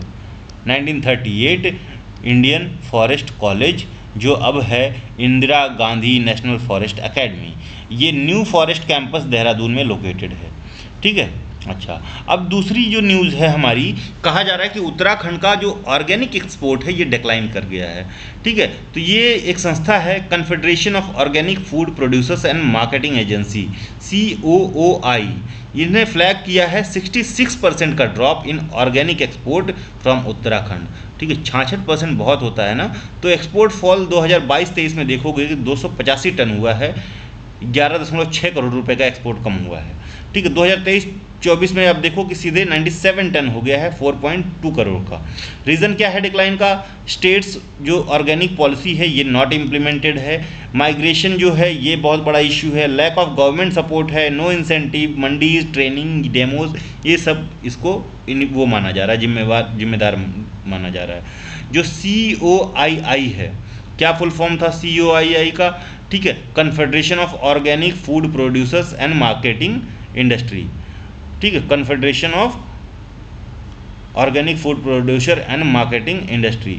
और GB पंत यूनिवर्सिटी के बीच में MOU साइन हुआ है, provide organic farming technical training, ठीक है, 500 फार्मर्स को ट्रेन किया है, हेल्प इन सर्टिफिकेशन, ठीक है। तो रिकमेंडेशन क्या है, तो एपिडा जो है to organise regular training and buyer seller meet, government should give 3 year financial support to farmers shifting in organic cultivation. ये सारी बात की गई है, रिकमेंडेशन है, ठीक है। तो ये हमें क्या पढ़ना है, नहीं पढ़ना है, नहीं, ठीक है। तो ये यहाँ पे कुछ नहीं देखना है, आपको इतना पता है ये इको फ्रेंडली सिस्टम है, सिंथेटिक केमिकल नहीं पड़ता है, सॉइल हेल्थ पे, बायोडाइवर्सिटी पे, नेचुरल साइकिल पे फोकस करता है, सर्टिफाइड सिस्टम में allow limited organic mineral supplement, ठीक है। तो ये हमारे यहाँ पे ये इंपॉर्टेंट हो जाता है, national programme for organic production NPOA। तो ये 2001 में जो है लॉन्च किया गया by APEDA under ministry of commerce. तो एपिडा एग्रीकल्चर प्रोड्यूस एजेंसी जो है ये मिनिस्ट्री ऑफ कॉमर्स के तहत आती है, ये याद रखना, ठीक है। Ensure standard accreditation and export promotion, ये काम है national programme for organic production का, 2001 में लॉन्च किया गया है। Recognised by European Union, Switzerland etcetera, ठीक है। तो इसको जो है ग्लोबल रिकॉग्निशन भी मिला हुआ है। अब बात करते हैं नेशनल ई विधान पोर्टल के बारे में, नेशनल ई विधान एप्लीकेशन के बारे में। तो उत्तराखंड बिकम डिजिटल हाउस, तो उत्तराखंड की जो विधानसभा है उसमें नेशनल ई विधान एप्लीकेशन लॉन्च कर दिया गया। क्या है ये, तो जितनी भी अभी तक 18 यूटी और स्टेट असेंबली में नीवा आया है नेशनल ई विधान, ठीक। तो 18 जो है टोटल जो असेंबली हैं इनमें नीवा आया है, and latest being is Puducherry. Puducherry में हमारे पास असेंबली है ना, दिल्ली और पुडुचेरी में, तो लेटेस्ट हमारा पुडुचेरी है, ये याद रखना। उत्तराखंड में भी नीवा आ गया, ठीक है। इससे क्या है कि जितनी भी लेजिस्लेटिव असेंबली हैं इनका आपस में तालमेल रहेगा, क्या क्या जो है कुछ लैंडमार्क हो रहा है तो आपस में ये शेयर कर पाएंगे। लॉन्च डिटेल्स की बात करें तो नीवा की नेशनल ई विधान एप्लीकेशन तो पुष्कर सिंह धामी ने इनॉग्रेट किया है। इस समय जो स्पीकर हैं आपके हाउस की लेजिस्लेटिव असेंबली की, रितु खंडूरी भी यहाँ पे प्रेजेंट थी। तो एक प्रश्न तो हमारा यहाँ से बना कि उत्तराखंड लेजिस्लेटिव असेंबली की स्पीकर कौन है, तो रितु खंडूरी हैं। टोटल सीट कितनी है उत्तराखंड लेजिस्लेटिव असेंबली की, तो 70 सीटें हैं। टोटल जो है रिजर्व्ड फॉर SC कैटेगरी कितनी है, इसको आपको कमेंट में बताना है। तो कब हुआ ये, फरवरी 19, 2025 को नीवा उत्तराखंड में लॉन्च किया गया। और यहाँ पे governor Gurmeet Singh, lieutenant general Gurmeet Singh भी, retired lieutenant general Gurmeet Singh भी प्रेजेंट थे। अच्छा, तो ये अभी के गवर्नर हैं, ये काफ़ी दिनों से हैं गुरमीत सिंह। पहले गवर्नर ऑफ उत्तराखंड कौन थे, ये भी जो है आर्मी बैकग्राउंड से ही बिलोंग करते थे, उनका नाम आप कमेंट में बताइए। नीवा क्या है, सेंट्रली स्पॉन्सर्ड स्कीम है under digital India mission, aims to make legislative assembly paperless and bring all house on a single digital platform, ठीक है। फंडिंग क्या है, 60% जो सेंटर देगा और 40% इसमें स्टेट देगा। अब डिजिटल इंडिया प्रोग्राम जो है इंडिया में 2015 में लॉन्च किया गया था, ठीक है। इसका गोल वगैरह तो आप लोग जानते हो, कब लॉन्च किया गया, डेट याद रखना। आगे बढ़ें, ठीक है। उत्तराखंड बजट तो इसको अभी नहीं डिस्कस करेंगे, बजट को will discuss separately. Total budget की साइज याद रखना, पिछली बार तो PCS में सिर्फ साइज पूछ लिया था, ठीक है। तो ये साइज याद रखो कितना है, 1,01,175 करोड़ रुपए का बजट है आपका, ठीक है। 1,01,175.33 करोड़ का। तो ऐसे याद रखना 1.011 लाख करोड़, 1.011 लाख करोड़ का बजट है उत्तराखंड का इस बार का। फिनेंस मिनिस्टर कौन है, प्रेमचंद्र अग्रवाल ने प्रस्तुत किया है 20 फरवरी को 25-26 के लिए, ठीक है, 25-26 के लिए। तो कुछ चीज़ें यहाँ पे देख लीजिए कि GSDP जो है 2025-26 के लिए करंट प्राइजेस, यानी 2025-26 में जो प्रोजेक्ट की गई है ये इतनी, जिसमें ये इतनी हमको GSDP नहीं याद रखनी, लेकिन ग्रोथ प्रीवियस ईयर से 13% है, ठीक है। आपको सबसे इम्पॉर्टेंट जो है वो 2-3 चीज़ें हैं, जैसे आप GSDP तो याद रख लो, ठीक है। उसके साथ आप जो है जो फिस्कल डेफिसिट का टारगेट है ये याद रखो, जो पर कैपिटा इनकम है उत्तराखंड में ये याद रखो। कुछ चीज़ें हैं जो आप नहीं भूल सकते, यहाँ से प्रश्न पूछे जाएंगे, ठीक है, यहाँ से प्रश्न देखने को मिलेंगे, ठीक है। क्योंकि उत्तराखंड अभी बहुत ज़्यादा जो है स्ट्रेस नहीं कर रहा है कि वो एनालिटिकल साइड पे जाए, हो सकता है इस बार कुछ दिख जाए, लेकिन अभी तक नहीं दिखा है, ठीक है। तो हमने बजट की बात की, बजट हम बाद में देखेंगे। वर्ल्ड का सेकेंड हाईएस्ट ट्रैक जो है वो उत्तराखंड में बनाया गया है। वर्ल्ड का second highest track in Uttarakhand Janak Tal track. तो ये जनकताल ट्रैक कहाँ है, तो प्राइम मिनिस्टर मोदी ने इसको जो है यहाँ पे विजिट किया था, इसलिए इम्पॉर्टेंट है। तो मोदी, हमको पता है, अभी हमने बात की कि मुखबा जो है विलेज में गए थे। अब ये कहाँ है, उत्तरकाशी में है, ठीक है, गंगोत्री वाले रास्ते में पड़ता है, हर्षिल के पास में है, ठीक है। इनॉग्रेट किया है winter yatra and lay the foundation stone of Jankatal track, ठीक है। तो जनकताल ट्रैक का फाउंडेशन जो स्टोन खुद जो है मोदी जी ने किया है। स्मॉल विलेज है near Gangotri on Bhagirathi river bank, ठीक है। एल्टीट्यूड क्या है, 2620 मीटर पे है। PM also offers prayers at Ganga temple here, Mukhwa village में हमने बात की थी, ठीक है। इनका जो है समर जो विंटर होम है। जनकताल ट्रैक की हाईलाइट देखते हैं तो ये उत्तराखंड के उत्तरकाशी जिले में लोकेटेड है, 17,716 फीट पे है, सेकंड हाईएस्ट ट्रैक ग्लोबली है, ठीक है। तो बहुत इंपॉर्टेंट हो जाता है, क्योंकि जब कोई चीज़ बहुत स्पेसिफिकेशन के साथ आती है, this is the second highest track globally, तो आप सर्च करो कि which one is the first highest track in to the world, ठीक है। तो जनकताल track offer sunning views of Garhwal Himalayas, ठीक है, glacial lake, flora and traditional villages, ठीक है। तो ये ट्रैक बहुत इंपॉर्टेंट हो जाता है। कितने किलोमीटर का है जनकताल ट्रैक, 12 किलोमीटर का है, ठीक है। Once restricted due to military zone, now opens to tourist. Government promote Jankatal, Jadung, Nelong valley है, सोनम वैली, सारा का सारा आपका कहाँ पे, उत्तराखंड में पड़ता है, ठीक है। कहाँ कौन कौन से ज़िले में पड़ता है ये आपको देख के जाना है, ठीक है। Motorbike rally to Jadung by Uttarakhand tourism board, ये भी लॉन्च की गई है, जादुंग, ठीक है। तो जनकताल जादुंग दोनों एक ही नाम से हैं। ट्रैक बाई आईटीबीपी फ्रॉम नीला पानी टू मुलिंगला। अब मुलिंगला वही स्थान है 1962 वाला, अगर आप लोगों को याद है, ठीक है, मुलिंगला।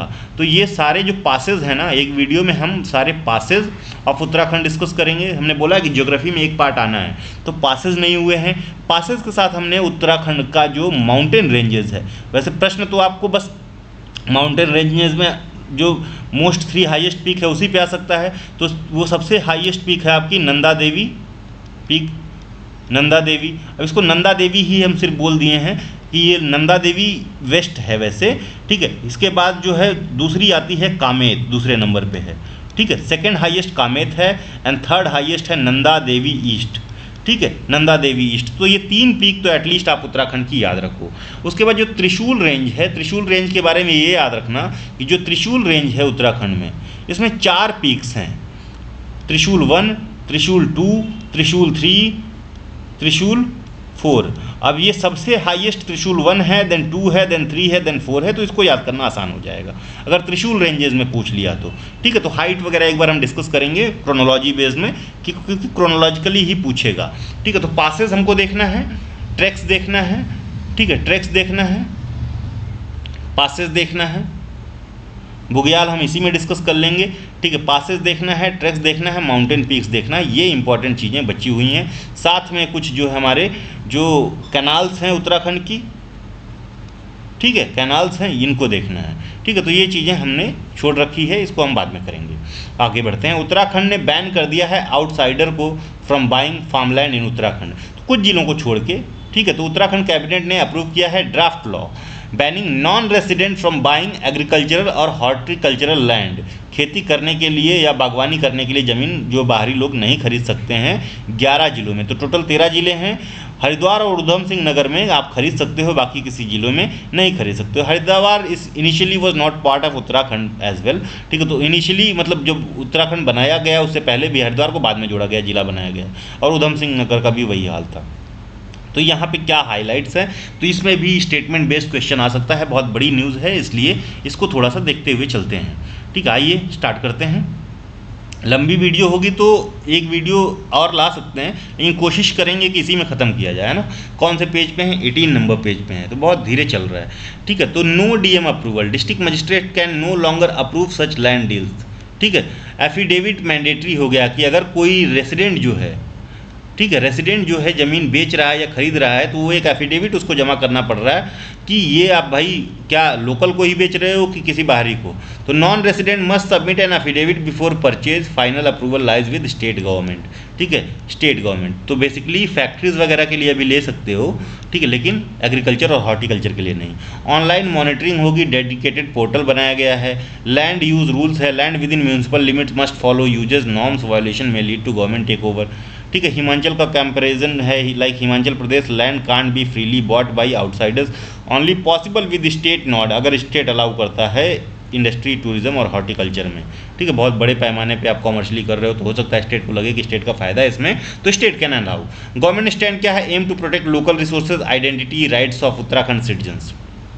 अब बात करें grants for rural local bodies in Uttarakhand 2024-25 में, ठीक है। तो ये पहला जो है लाइन, 2 लाइन ऑफ ग्रांट होता है एक साल में, जो कि आपको PRIs को दिया जाता है, पंचायती राज इंस्टीट्यूशन को दिया जाता है, जो सेंट्रल गवर्नमेंट से आता है, ठीक है, सेंट्रल गवर्नमेंट से आता है। ये पहला इंस्टॉलमेंट जो है रिलीज़ हो चुका है 2024-25 के लिए, दूसरा नहीं हुआ है, ठीक है। तो पहले में अब बस यही पूछ लेगा आपसे कि जो है यूनियन गवर्नमेंट ने रिलीज़ किया है, ठीक है, फिर जो ग्रांट है जिसको रिकमेंड किया था 15th फिनेंस कमीशन है इसने, ठीक है, टू एक साथ में उत्तराखंड को, पंजाब को और छत्तीसगढ़ को इनकी रूरल लोकल बॉडीज़ के लिए ग्रांट रिलीज़ किया है to strengthen panchayati raj institutions. तो उत्तराखंड को कितना मिला है, 93.96 करोड़, 93.96 करोड़ पहला इंस्टॉलमेंट मिला है, एक इंस्टॉलमेंट और आएगा, ठीक है, 18 फरवरी को ये मिला है। पंजाब को 225 करोड़, छत्तीसगढ़ को 237 करोड़, ठीक है, ठीक है। तो ये पंजाब और उत्तराखंड को, छत्तीसगढ़ को सेकंड इंस्टॉलमेंट मिला है, ठीक है। तो ये बस पंजाब वाला याद, उत्तराखंड वाला याद रखना, ये ज़्यादा important, 93.96 crore rupees first instalment. इसका प्रोसेस क्या है, recommended by ministry of panchayati raj and ministry of Jal Shakti, release by ministry of finance, ठीक है। तो अलग अलग रोल है, रिकमेंड कौन करता है, पंचायती राज मिनिस्ट्री और जल शक्ति मिनिस्ट्री, रिलीज करता है ministry of finance obviously, frequency in 2 instalment per financial year, ठीक है। चलिए यहाँ तक हमने देख लिया। तो ये जो कैटेगरी है ये कैसा है, तो ये अनटाइटल्ड ग्रांट्स के अंतर्गत आती है, ठीक है। Can be used by PRI for local needs under 29 subjects. तो आपको पता है कि पंचायती राज इंस्टीट्यूशन में PRIs में टोटल सब्जेक्ट्स कितने हैं, तो 29। ये भी प्रश्न बन सकता है कितने सब्जेक्ट्स हैं, 29 है। अब हम आपको पूछ रहे हैं म्यूनसिपैलिटीज़ के लिए कितने सब्जेक्ट हैं, तो 18 हैं, 18 और 29, ये दोनों चीज़ें याद रखना। नॉट फॉर सैलरी और इस्टेब्लिशमेंट कॉस्ट है, ठीक है। ये जो पंचायती राज इंस्टीट्यूशन है 11वें शेड्यूल में आता है, ठीक है। 1992 में जो है लॉन्च किया गया, 73rd कॉन्स्टिट्यूशनल अमेंडमेंट के तहत पंचायती राज, ठीक है। और 74th जो है कॉन्स्टिट्यूशनल अमेंडमेंट के थ्रू 1992 में ही आपका म्यूनसिपैलिटीज़ के बारे में प्रोविज़न है, ठीक है। कोऑपरेटिव सोसाइटीज़ के बारे में क्या है, कैसे प्रोविज़न है, वो आप कमेंट में बताइए। किस चीज़ के लिए यूज होगा, sanitation, managing ODF status, waste and vehicles जो मैनेजमेंट है, drinking water, rain water harvesting, recycling, इनके लिए इसको यूज़ किया जाता है। 15th फिनेंस कमीशन की बात करो तो finance commission is an constitutional body, तो इसका मेंशन हमको जो है कॉन्स्टिट्यूशन में मिलेगा अंडर आर्टिकल 280। जैसे कैग भी कॉन्स्टिट्यूशनल बॉडी है, 148 के तहत इसका मेंशन मिलेगा। जैसे आपका UPSC भी कॉन्स्टिट्यूशनल बॉडी है, 315 में इसका मेंशन मिलेगा, ठीक है। तो ये सारी कॉन्स्टिट्यूशनल बॉडीज़ आप याद रखोगे। और 312 नंबर का जो आर्टिकल है ये बात करता है ऑल इंडिया सर्विसेज की, ठीक है, ऑल इंडिया सर्विसेज की, जिसमें IAS, IPS और IFS है, 3 सर्विसेज हैं। UPSC के लिए 315 है, ऑल इंडिया सर्विसेज के लिए 312 है, आर्टिकल याद रखना बहुत इंपॉर्टेंट है, ठीक है। तो फिनेंस कमीशन जो है आर्टिकल 280 के तहत आता है, हर 5 साल में बनाया जाता है। Recommendation tax distribution between centre और स्टेट के ऊपर देता है। 15वां जो फिनेंस कमीशन है NK सिंह ने इसको हेड किया था, 2017 में बना। रिपोर्ट अपना 2020-21 से 2025-26 के लिए इसने सबमिट किया है, ठीक है। तो ये NK सिंह जो है 15th फिनेंस कमीशन के चेयरमैन रहे हैं। अब बात करते हैं कि 3.5 का 2.5 मैग्नीट्यूड के 2 अर्थक्वेक महसूस किए गए उत्तरकाशी में 25 जनवरी 2025 को। इसके बाद भी महसूस किए गए चमोली और उत्तरकाशी में, लेकिन ये इम्पॉर्टेंट नहीं है, ठीक है, कि ये अर्थक्वेक आए हैं, अर्थक्वेक से रिलेटेड और कोई न्यूज पूछी जाएगी, ठीक है। तो ये जो है 5 किलोमीटर अंदर से आया था। As per the national centre for seismology NCS, it follows a recent 4.8 magnitude quake in Myanmar, उसी समय 25 जनवरी को ही, ठीक है। और थाईलैंड म्यांमार वाला अर्थक्वेक तो आप लोगों को याद ही है, ठीक है, थाईलैंड एंड म्यांमार वाला अर्थक्वेक याद ही है, ठीक है। तो क्या है सेस्मिक सेंसिटिविटी ऑफ उत्तरकाशी की बात करें तो ये हिमालय के सेस्मिक बेल्ट में हाईली अर्थक्वेक प्रोन जोन 5 में आता है, पास्ट मेजर जो क्वेक्स आए हैं वो उत्तरकाशी का मेजर अर्थक्वेक 1991 का है, ये 6.8 मैग्नीट्यूड का था, और चमोली का 1999 का है। ये प्रश्न बार बार पूछे गए हैं, इसलिए मैं बार बार रिपीट कर रहा हूँ, तो इनको ईयर याद रखना। उत्तरकाशी में जो मेजर अर्थक्वेक आया है 1991 में, और चमोली में जो अर्थक्वेक आया है 1999 में। ठीक है, तो ये चीज़ें आप लोग याद रखोगे। ठीक, आगे बढ़ें।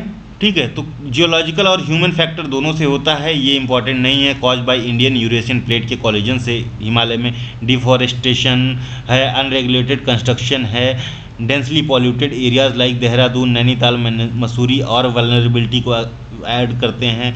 ठीक है, तो यहाँ पे डेफिनेशन देख लो, तो sudden shaking of earth surface due to energy release beneath the crust generating seismic wave is called earthquake. ठीक है, अर्थक्वेक। इसमें कुछ चीज़ें हैं जो की टर्म है। हाइपोसेंटर, हाइपोसेंटर क्या है? Underground origin point of quake है, सेस्मिक एनर्जी का अंडरग्राउंड। एपिसेंटर जो point on surface directly above hypocentre. तो हाइपोसेंटर जैसे ये समझिए कि दिस इज़ योर अर्थ, ये 10 किलोमीटर के अंदर से ये इसका हाइपोसेंटर, यहाँ से वेव जनरेट हो रही है। ठीक है, वेव जनरेट हो, तो ये पहली बार जहाँ फील किया जा रहा है ये एपिसेंटर है। ठीक है, और ये जो है हाइपोसेंटर है। ठीक है, हाइपोसेंटर है। टाइप ऑफ अर्थक्वेक है तो टेक्टोनिक है, प्लेट मूवमेंट के। फॉल्ट जोन में क्रिस्टल फॉल्ट्स पे होता है, वोल्केनिक मैग्मा मूवमेंट की वजह से होता है।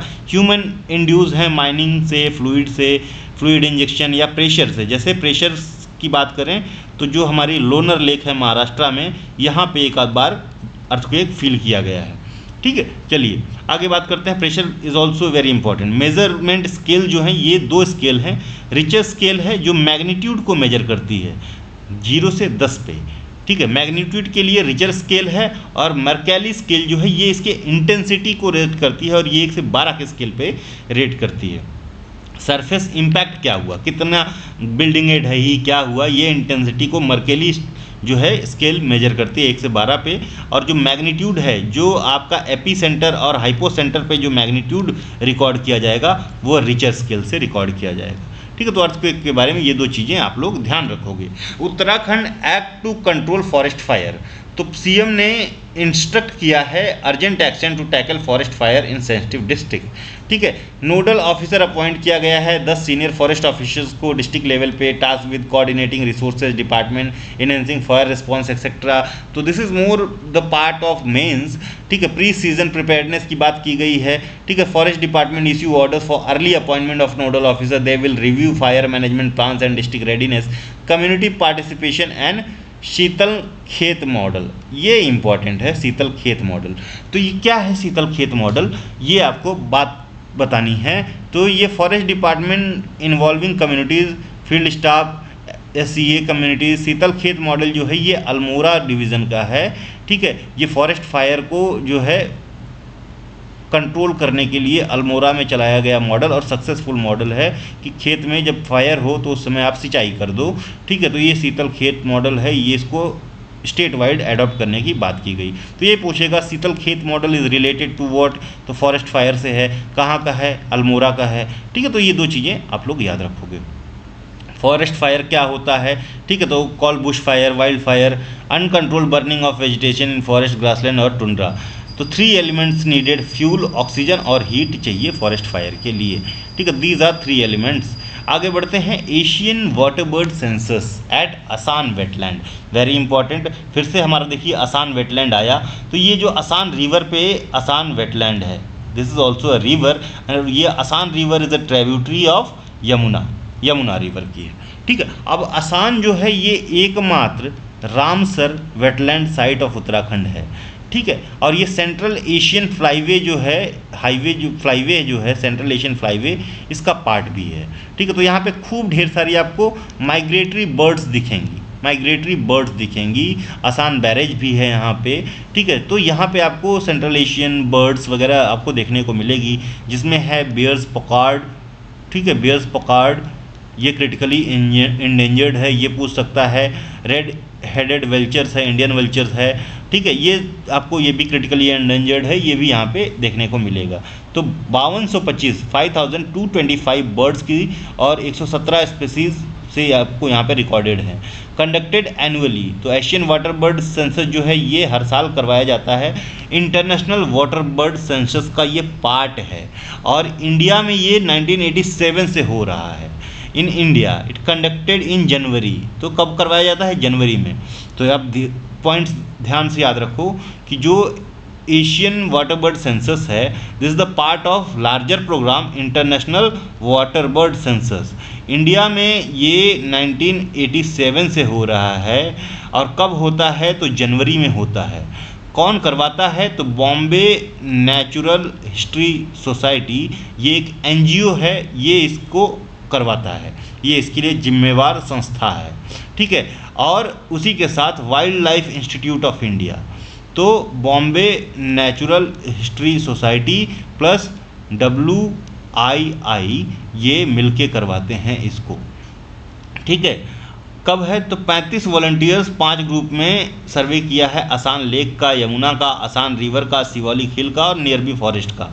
Count and observe domestic migratory birds 150 plus volunteers and forest staff covered 23 wetland sites, ठीक है। एंड स्टार्टेड प्रोटोकॉल, ठीक है, standard behavioural observation was also made. तो सिर्फ यही नहीं, आसाम में नहीं हुआ, और भी जगहों पे हुआ है, ठीक है। तो उसमें जो है एक जो साइट है हमारी कोरिंगा है शायद आंध्र प्रदेश की, वो इम्पॉर्टेंट है, Coringa wildlife sanctuary of Andhra Pradesh, Andhra की, this is also very important, ठीक है। बहुत ढंग से इसको हिंदू में कवर किया गया था।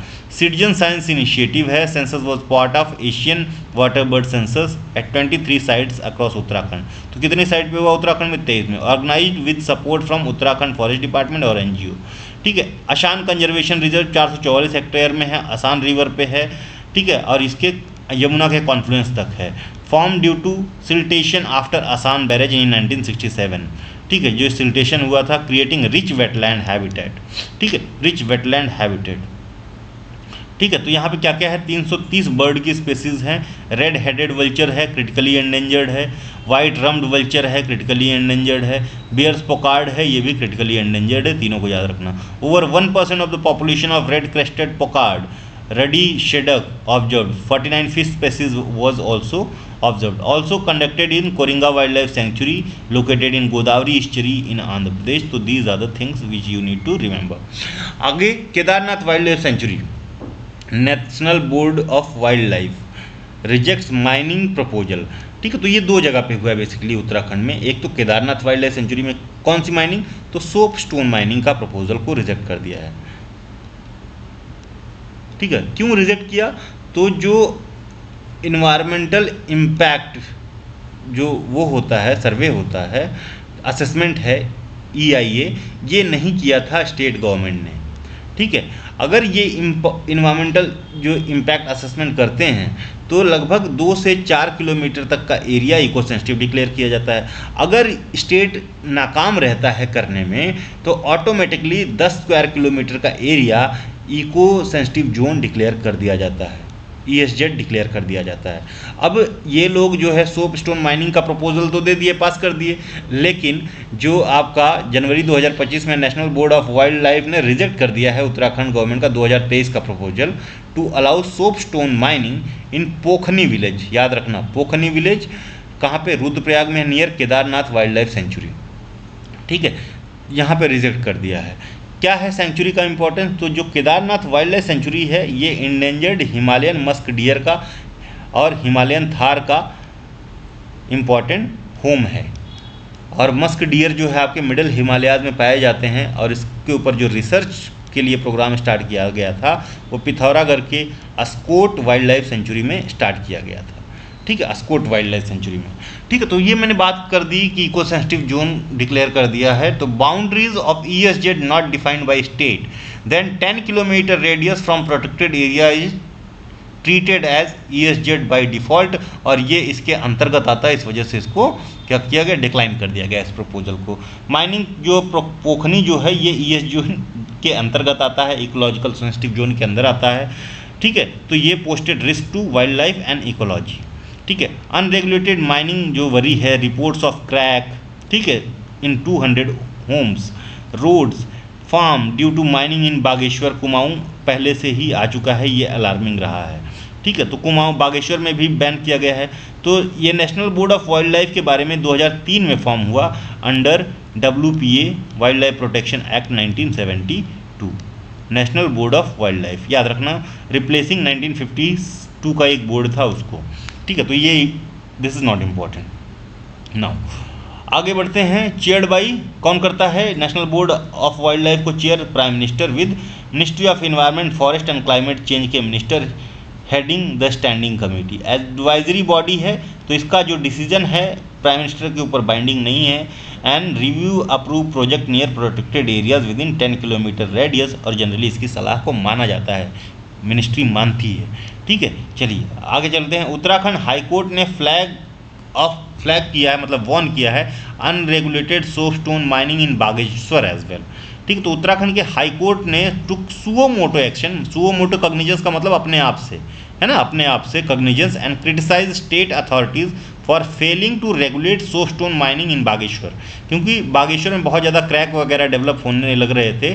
तो हाईकोर्ट खुद हरकत में आके सुओ मोटो कॉग्निजेंस लेता है और अथॉरिटीज़ को काफ़ी फटकार लगाता है, ठीक है। तो लैंड सब्सिडेंस आपको कंडा कन्याल विलेज जो बागेश्वर में है यहाँ पे देखने को मिला है, ठीक है। डैमेज टू कुमाऊनी बखली हाउसेज, तो ये जो कुमाऊनी बखली हाउसेज हैं ये बेसिकली ये लकड़ी के बने हुए घर हैं, और ये बेसिकली एक सस्टेनेबल आर्किटेक्चर है, इसमें भी डैमेज हमको देखने को मिला है। Crack to Kalika temple Kanda में, तो कांडा तहसील है बागेश्वर में, और यहाँ पे कालिका टेम्पल में क्रैक देखने को मिला है। इट इज़ बिलीव कि दिस टेम्पल, कालिका माता टेम्पल, वॉज बिल्ड बाई आदि गुरु शंकराचार्य, ठीक है, in 8th century. Now no clear definition of semi mechanized mining, administrative lapses जो हैं येट क्लियरेंस ग्रांटेड, जिस पे फटकार लगाई। सेमी मैकेनाइज्ड माइनिंग का कोई जो क्लियर बताया ही नहीं कि क्या है सेमी मैकेनाइज्ड माइन।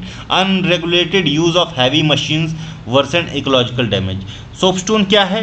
तो ये सॉफ्ट मेटामॉर्फिक रॉक है। कैसी मेटामॉर्फिक रॉक है? मेनली टाक, ठीक है, talc. Sculpture, tiles, kitchen counters में यूज़ होता है, स्टोव्स में, लैब काउंटर्स में, as an heat resistance, filter in paper, cosmetic, paints, utensils, handicraft idol सब में यूज़ होता है। तो ये तो सोपस्टोन है, हमको पता है कि ये टॉक है, मेटामॉर्फिक रॉक है, ठीक है, इतनी चीज़ें हमने जान ली। इसका जो सबसे ज़्यादा प्रोड्यूसर है इंडिया में वो है Rajasthan. 57% of the soapstone of India just come from Rajasthan. 57% जो जितना भी प्रोडक्शन है वो राजस्थान से आता है, जिसमें उदयपुर, डूंगरपुर और भीलवाड़ा जो हैं लार्जेस्ट प्रोड्यूसर हैं। दूसरे नंबर पे आपका उत्तराखंड है 25% के आसपास। बागेश्वर, अल्मोड़ा, पिथौरागढ़ से सोपस्टोन जो है ये आता है। अदर जो है स्मॉल रिजर्व्स इन तमिलनाडु और कर्नाटका में आपको देखने को मिलेंगे, ठीक है। So we have completed around half of the PDF, और ये 1-1.5 घंटे से ऊपर होगा तो मेरे ख्याल से थोड़ी बोरिंग होगा, तो थोड़ी देर में इसको हम लोग पॉज करेंगे, 3 वीडियो कर लेंगे इसको। Uttarakhand to make 10 subjects mandatory in class 10th, अब तक 5 थे, इसको कह दिया कि भाई अब 10 करो। तो उत्तराखंड का जो SCERT है, जैसे नेशनल लेवल पे NCERT होता है, इसी तरह से स्टेट काउंसिल एजुकेशनल और रिसर्च ट्रेनिंग इंस्टीट्यूट होता है स्टेट लेवल पे, has drafted a proposal making 10 subject compulsory for class 10 student in Uttarakhand board में, replacing the current 5 subject system, ठीक है। तो ये जो नेशनल एजुकेशन पॉलिसी के लाइन पे ये उत्तराखंड कर रहा है, ठीक है, 2020 के, ठीक है। तो SCERT का जो ड्राफ्ट है prepared under state curriculum framework as per NEP and national curriculum framework, ठीक है। तो ये इतनी ही चीज़ें याद रखना। न्यू इम्प्लीमेंटेशन, पहला मेजर रिफॉर्म हुआ है तो 1986 की एजुकेशन पॉलिसी के बाद में, इतनी चीज़ें याद रखना। NEP की बारे में बात करें कि जो 2020 की नेशनल एजुकेशन पॉलिसी है, इसका जो स्ट्रक्चर है 5+3+3+4 का फॉर्मेट है, ठीक है। एज ग्रुप 3 से 18 साल के बच्चे इसमें होने चाहिए, ये है, इतना याद रखना। हो सकता है ये कॉम्बिनेशन ही पूछ ले, 5+3+3+4, 4 साल का ग्रेजुएशन, 3 साल और 5 साल का ये प्राइमरी एजुकेशन, ठीक है। और ये अपर प्राइमरी, और ये मिडल, ये अपर प्राइमरी, ये मिडल, और ये जो है ग्रेजुएशन, ठीक है, ग्रेजुएशन। तो ये सिस्टम बनाया। फोकस क्या है? Universal access to quality education, multilingualism की बात कर रहे हैं, ठीक है, ये सारी बातें चल रही हैं। अब इससे ज़्यादा हमको इसमें देखना नहीं। Uttarakhand exempt solar entrepreneurs from GST registration, तो जो सोलर पैनल्स बना रहे हैं, सोलर सेल्स बना रहे हैं, उनको GST देने की ज़रूरत नहीं, GST रजिस्ट्रेशन से इनको एग्जेम्प्ट कर दिया है उत्तराखंड गवर्नमेंट ने, ये याद रखना। ठीक है। तो Uttarakhand government has announce GST registration exemption अंदर मुख्यमंत्री सौर स्वरोजगार योजना, ठीक है, मुख्यमंत्री Saur Swarozgar Yojana to process ease processes for solar entrepreneurs की हाइलाइट्स देखते हैं इसकी। तो announcement declared by DG of industries and MD of SIDCUL at Pravasi Sammelan जो हुआ था देहरादून में 9 जनवरी को। तो प्रवासी भारतीय दिवस कब मनाया जाता है? 9 जनवरी को, ठीक है, 9 जनवरी। अब इस 9 जनवरी 1915 को गांधी जी इंडिया आए थे, इसी उपलक्ष्य में मनाया जाता है। इस बार का जो 9 जनवरी का जो प्रवासी भारतीय दिवस था, इस पर चीफ गेस्ट कौन थे, ये आप लोग कमेंट में बता सकते हैं। रीज़न क्या है? Addresses long pending investor demand of GST registration cause project delays despite solar being GST exempt subject, ठीक है, इसका इसलिए हटा दिया गया है। अब मुख्यमंत्री सौर स्वरोजगार योजना के बारे में थोड़ा सा जान लेते हैं, ये हो सकता है पूछ ले, ठीक है। तो व्हाट इज़ मुख्यमंत्री सौर स्वरोजगार योजना? तो ये बेसिकली 2020 में लॉन्च किया गया उत्तराखंड में। ये प्रमोट करता है green energy, self employment for youth and returning migrants. तो कोविड-19 के बाद जो माइग्रेंट्स आ गए थे, इनको एम्प्लॉयमेंट अपॉर्चुनिटी प्रोवाइड करने के लिए ये लॉन्च किया गया, ताकि इनको स्वरोजगार मिल सके। इसमें 20, 25, 50, 100 और 200 किलोवाट के सोलर पावर प्लांट पर बेनिफिशियरी अलॉट किए जा सकते हैं, जिसमें इनको फाइनेंशियल असिस्टेंस दिया जाएगा। 1000 of solar units already install, more are under way, ठीक है, आगे देखेंगे, इतना मोर देन सफिशिएंट है, 2020 में आया ये। अच्छा, लैंडस्लाइड डैम्स इन उत्तराखंड, ठीक है, लैंडस्लाइड डैम्स इन उत्तराखंड आईआईटी रुड़की की स्टडी है। तो लैंडस्लाइड डैम क्या है? लेट से कि ये रिवर जा रही है, यहाँ पे खूब ज़्यादा डेबरी जमा हुआ और यहाँ खूब पानी भर गया, ठीक है, ये जो है डैम की तरह से काम करेगा, इसी को कहते हैं landslide dam. A recent study of IIT Roorkee title landslide dams studies in Uttarakhand published by Springer, ये स्प्रिंगर पब्लिशर हैं, identifies Alaknanda river in Garhwal as the most vulnerable to landslide induced natural dams. तो सबसे ज़्यादा वल्नरेबल कौन है आईआईटी रुड़की की study के हिसाब से? अलकनंदा और उसकी कुछ सहायक नदियाँ, ठीक है। तो landslide dams are natural dams formed when landslide blocks river और stream creating a temporary lake upstream. तो ये बहुत इंपॉर्टेंट हो सकता है ये डेफिनेशन ही पूछ लिया जाए। की फाइंडिंग ऑफ द स्टडी क्या है? हाईली ससेप्टेबल रिवर में सबसे ज़्यादा वल्नरेबल अलकनंदा है, देन मंदाकिनी है, देन हमारी धौली गंगा है, देन भागीरथी है, ठीक है। तो ये 4 नदियों का नाम है, ठीक है। ये चारों नदियाँ कोई ना कोई प्रयाग बना रही हैं। अलकनंदा निकलती है सतोत्पथ ग्लेशियर से, चमोली, ठीक है, यहाँ पे आके जो है इसमें जो है धौली गंगा मिलती हैं, ठीक है। फिर यहाँ रुद्रप्रयाग से मंदाकिनी मिलती है रुद्रप्रयाग में, ठीक है।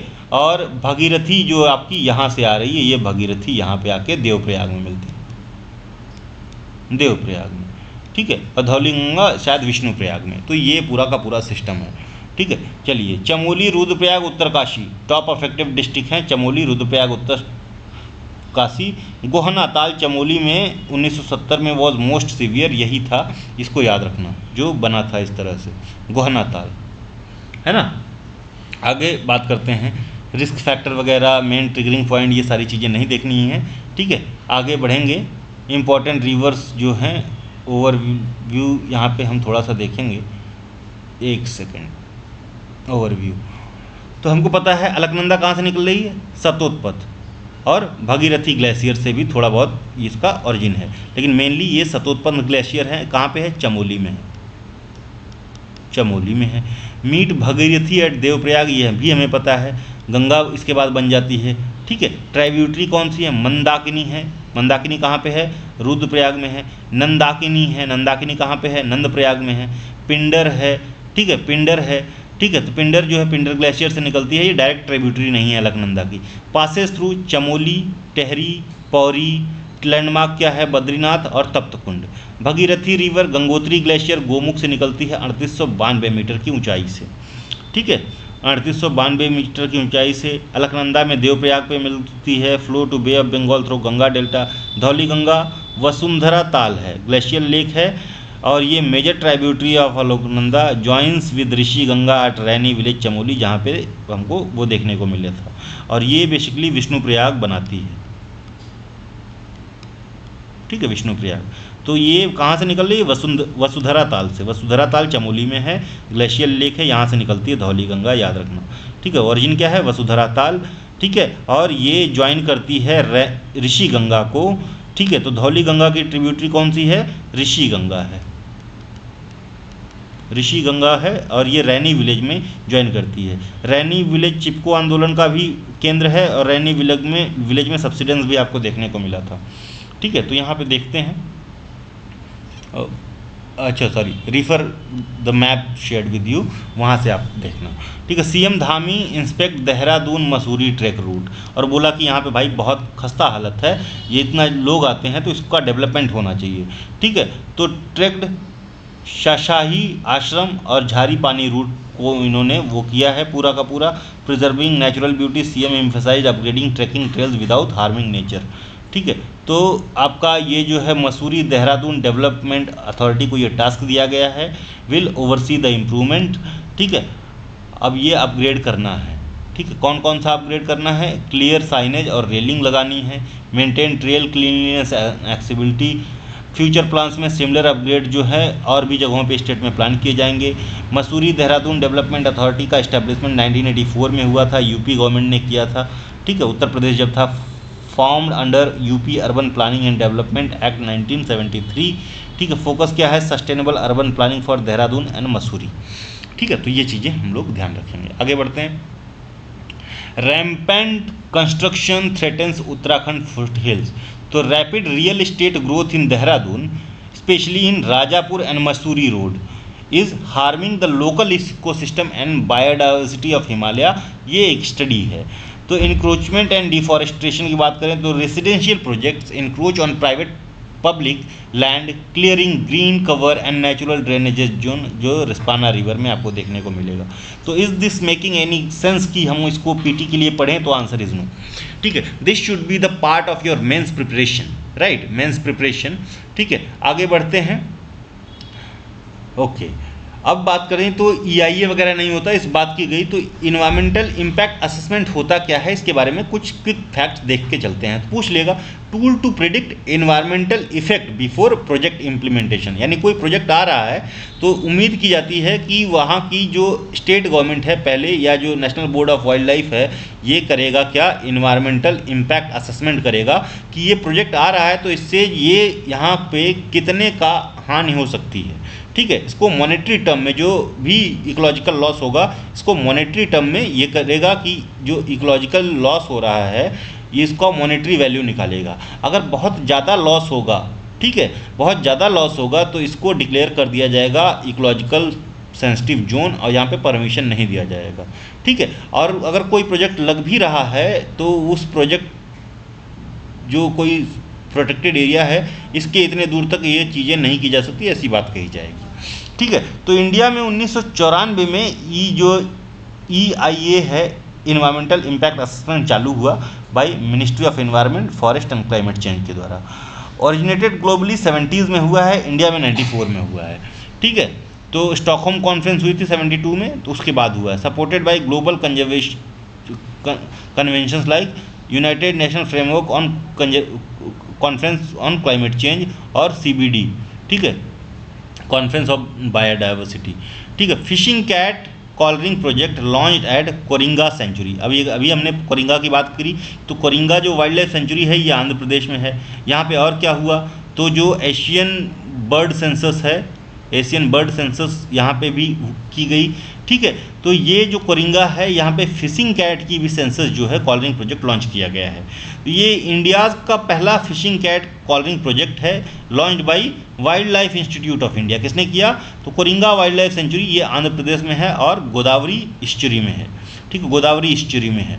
ठीक है, चलिए बात करते हैं कोरिंगा वाइल्ड लाइफ। इंडिया की सेकेंड लार्जेस्ट मैंग्रोव हैबिटाट है 235 स्क्वायर किलोमीटर में। तो लार्जेस्ट मैंग्रोव कौन सा है? ये सुंदरबन है, सुंदरबन, ये याद रखना। दूसरे पे कोरिंगा है।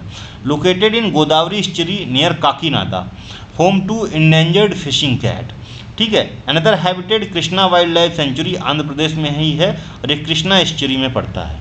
ठीक है, फिशिंग कैट्स की बात करें तो साइंटिफिक नेम है इनका प्राइनोलेरस वाइवीरेनियस करके है, तो ये इंपॉर्टेंट नहीं है। ठीक है, इनका size twice of that cat होता है। ये सारी चीज़ें हमारे लिए इंपॉर्टेंट नहीं है। कहाँ पे हुआ? तो कोरिंगा वाइल्ड लाइफ सेंचुरी में। इंपॉर्टेंट उत्तराखंड के लिए क्यों है, तो कौन करवा रहा है ये आप लोग देखोगे तब ये पता चल जाएगा कि क्यों इंपॉर्टेंट है। ठीक है, wild life institute of India ये लोकेटेड है देहरादून में, है ना, इस वजह से। तो ये जो है वल्नरेबल है, ठीक है, वल्नरेबल है, इसलिए हमारा इंपॉर्टेंट हो जाता है। तो wild life institute of Dehradun under second fishing cat census, तो पहला 2018 में हुआ था, ये दूसरा है, ये भी याद रखेंगे। ठीक, बस इतना ही। यहाँ पे थोड़ा सा देखते हैं। तो ये wild life institute of India 1982 में देहरादून में इस्टेब्लिश किया गया, इन्वायरमेंट मिनिस्ट्री के तहत आता है, ट्रेनिंग, रिसर्च और पॉलिसी एडवाइस देता है, ठीक है, गवर्नमेंट को। उत्तराखंड वाइन टूरिज्म इनिशिएटिव की बात कर लें, ठीक है, तो what is wine tourism initiative of Uttarakhand? तो उत्तराखंड इन दिसंबर 2024 इन्होंने इनॉग्रेट किया है अपना पहला वाइन यूनिट एट कोटद्वार। अब ये कोटद्वार कहाँ पड़ता है ये कॉमन बताओ। तो यहाँ पे पहला वाइन यूनिट जो है, मैन्युफैक्चरिंग यूनिट लगाया गया है अंडर न्यू एक्साइज पॉलिसी 2025। तो ये एक्साइज पॉलिसी भी आई है 2025 की, ठीक है। हमने अभी देखा कि मंदिर के पास में जो है, रिलीजियस प्लेसेस के पास में जो है कोई लिकर शॉप नहीं होनी चाहिए, ये सारी बातें न्यू एक्साइज पॉलिसी में की गई। इसी में वाइन जो है मैन्युफैक्चरिंग यूनिट कोटद्वार में पहली लगाई गई। तो इसका tourism focus, visitor can tour the winery, जहाँ पे ये लगाया गया है, ये टूरिज्म के लिए, learn wine history, process and taste different wine varieties of Uttarakhand. Guest house जो है वाइन यूनिट्स के पास में बनाए जा रहे हैं, ये टूरिज्म एक्सपीरियंस को बूस्ट करेंगे। तो Uttarakhand saw 5.96 crore tourist footfall in 2023 which marks an increase of 61%, ठीक है, 2018 से। तो क्योंकि ये भाई कोविड ईयर था ना, तो ये देखो, ठीक है। तो 5.96 2023 में, 2018 में 3.68 करोड़ था, उसके बाद तो कोविड ही था, अचानक से फिर बाढ़ बढ़ी है। 2022 में उत्तराखंड ने इतने विजिटर्स देखे हैं, तो ये इंपॉर्टेंट है। लोकल फ्रूट का यूज़ किया जाएगा वाइन बनाने में उत्तराखंड में, माल्टा, एप्पल, बुरांस, पर्ल, गलाल एक्सेट्रा। तो ये इंपॉर्टेंट है, ये भी याद रखना। एक्सपेंशन है, कोटद्वार में अभी खुला है, बाद में बागेश्वर और चंपावत में भी प्लांट लगाने की बात की जा रही है, ठीक है। इकोनॉमिक, ये सारी चीज़ें हैं। एक्साइज पॉलिसी याद रखना 2025 की है। रेवेन्यू टारगेट 5060 करोड़ का है इस बार का, ठीक है, 2025-26 का, और हमने ये देख ही लिया है कि ये सारा अचीव हुआ है, ठीक। तो ये चीज़ें ध्यान रखना। Uttarakhand to set up transgender welfare board, ठीक है। तो पूछेगा कि कौन सा स्टेट है जो ट्रांसजेंडर वेलफेयर बोर्ड जो है सेटअप कर रहा है। तो 12 दिसंबर 2024 को कैबिनेट ने अप्रूव किया है transgender person welfare board to promote equality and welfare, ठीक है। तो ये में इनको पर्सनल ID कार्ड वगैरह दिया जाएगा, वेलफेयर एक्सेस दिया जाएगा, ठीक है। तो ये सारी चीज़ें हैं।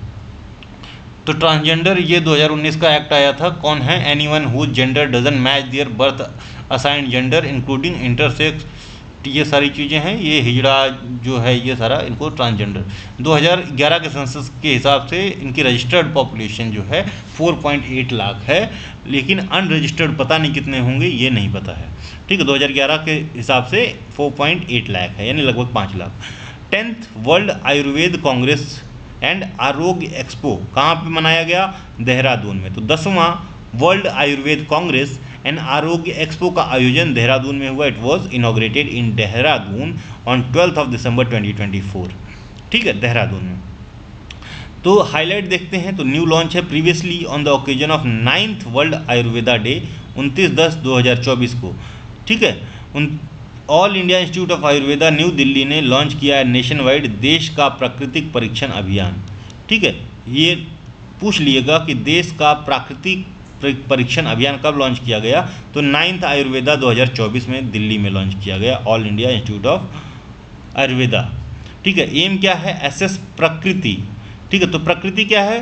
बॉडी कॉन्स्टिट्यूशन, हर इंसान की बॉडी अलग अलग होती है, of 1 crore people plus people via Ayurveda principle, ठीक है। तो यही है आपका जो है देश का प्रकृति परीक्षण अभियान, ठीक है। 1 करोड़ लोगों का पब्लिक पार्टिसिपेशन इसमें इनकरेज किया जा रहा है। आयुष ग्रिड इन्वेस्टमेंट की बात की जा रही है, ये सारी चीज़ें हैं, ठीक है। तो बस ये देहरादून में 10वां जो है वर्ल्ड जो है आयुर्वेदा कांग्रेस एक्सपो लॉन्च किया गया है ना। समझ गए होंगे आप लोग। आगे बढ़ते हैं यहाँ पे। तो वर्ल्ड जो ये आपका एक्सपो है, आयुर्वेदा कांग्रेस है, WAC है, वर्ल्ड आयुर्वेदा कांग्रेस है, ये 2024 में लाई गई है। Organized by world Ayurveda foundation under Vigyan Bharati. 5500 plus Indian plus 350 plus foreigners इसमें पार्टिसिपेट किए हैं। दिस इज इम्पॉर्टेंट नो, ठीक है। तो 2024 का ये कौन करता है? वर्ल्ड आयुर्वेदा फाउंडेशन और विज्ञान भारती मिलकर करवाता है, ठीक है। Digital health and Ayurveda perspective theme थी 10वें वर्ल्ड आयुर्वेदा कांग्रेस की, digital health and Ayurvedic perspective, ठीक है। तो ये चीज़ें इतनी छोटी छोटी चीज़ें हमको याद रखनी, सब कुछ नहीं पढ़ना है। 6th capacity building programme Mussoorie में किया गया। तो ये 6वां कैपेसिटी बिल्डिंग प्रोग्राम है, किसके लिए? श्रीलंकन सिविल सर्वेंट्स के लिए। National centre for good governance में ये किया गया, इनको ट्रेन किया गया। अब national centre for good governance कहाँ पे लोकेटेड है, ये प्रश्न बन सकता है। तो आंसर इज मसूरी। कब किया गया? 9 से 20 दिसंबर 2024 को, ठीक है। तो मिड कैरियर ट्रेनिंग प्रोग्राम था इन लोगों का, ठीक है। अब ये सारी चीज़ें हमने देख ली, इसके अलावा इसमें और कुछ नहीं जानना है, ठीक है। क्या क्या और करना है, ये सारी कुछ भी चीज़ें बात हम नहीं करेंगे, ठीक है। तो national centre for good governance हमको पता है मसूरी में है, इतना याद रखेंगे। आगे बढ़ते हैं और यहाँ पे बात करते हैं national centre for good governance की। कब बनाया गया? 2014 में। ट्रेन 214 अब तक श्रीलंकन ऑफिसर्स को। Provided training to officers from 34 countries including Malaysia, South Africa, Bangladesh, Fiji. Ayushman Bharat PMAJY के बारे में बात कर लें तो 2018 में लॉन्च किया गया। कवरेज करेगा 5 लाख पर फैमिली पर ईयर का इंश्योरेंस। वर्ल्ड का largest government funded health insurance program है, ठीक है। कवर करता है surgery, medicine, diagnostic, day care etcetera. Uttarakhand tackles landslide zone with BRO, ठीक है। BRO is successfully using Australian rock bolt technology to treat active landslide zones in Uttarakhand. तो BRO landslide को tackle करने के लिए उत्तराखंड में क्या यूज कर रहा है? Australian rock bolt technology, rock bolt technology, इतना याद रखोगे, ओके। लैंडस्लाइड क्या होती है? वो सडन जो उस तरह से होता है, ये चीज जो आपका सडन आइस सीट हो गया या डेब्रीज हो गए, इनका आना ड्यू टू रेन या किसी अन्य वजह से, तो ये आपका लैंडस्लाइड है। मेजर जोन जो है गंगोत्री यमुनोत्री हाईवे पे सबसे ज़्यादा रिस्क यहाँ है, ठीक है। Cause land blocks, loss of life, disrupt pilgrims. Technology Australian rock bolt technology deployed at Ratuseria and Bandarkot, जो गंगोत्री हाईवे है, इस पर किया गया है। Earlier success at Nalupani and Chungi Badeti zone में इसको किया जा चुका है। तो ये Australian rock bolt technology Uttarakhand के उत्तरकाशी में याद रखना। Uses soil nailing for surface and rock बॉल्टिंग for deep bed rock. 90% success rate है ये, ठीक है। 90% सक्सेस रेट है। BRO के बारे में थोड़ा सा देख लीजिए आप लोग कि बॉर्डर रोड ऑर्गेनाइजेशन का जो फाउंडेशन है ईयर है 1916 है। 18 प्रोजेक्ट्स इन्होंने अब तक जो है 11 स्टेट और 3 यूटीज़ में बनाए हुए हैं। डिफेंस मिनिस्ट्री के अंतर्गत आता है। इंफ्रास्ट्रक्चर बिल्डिंग करता है बॉर्डर एरियाज में और टफ टेरेन में।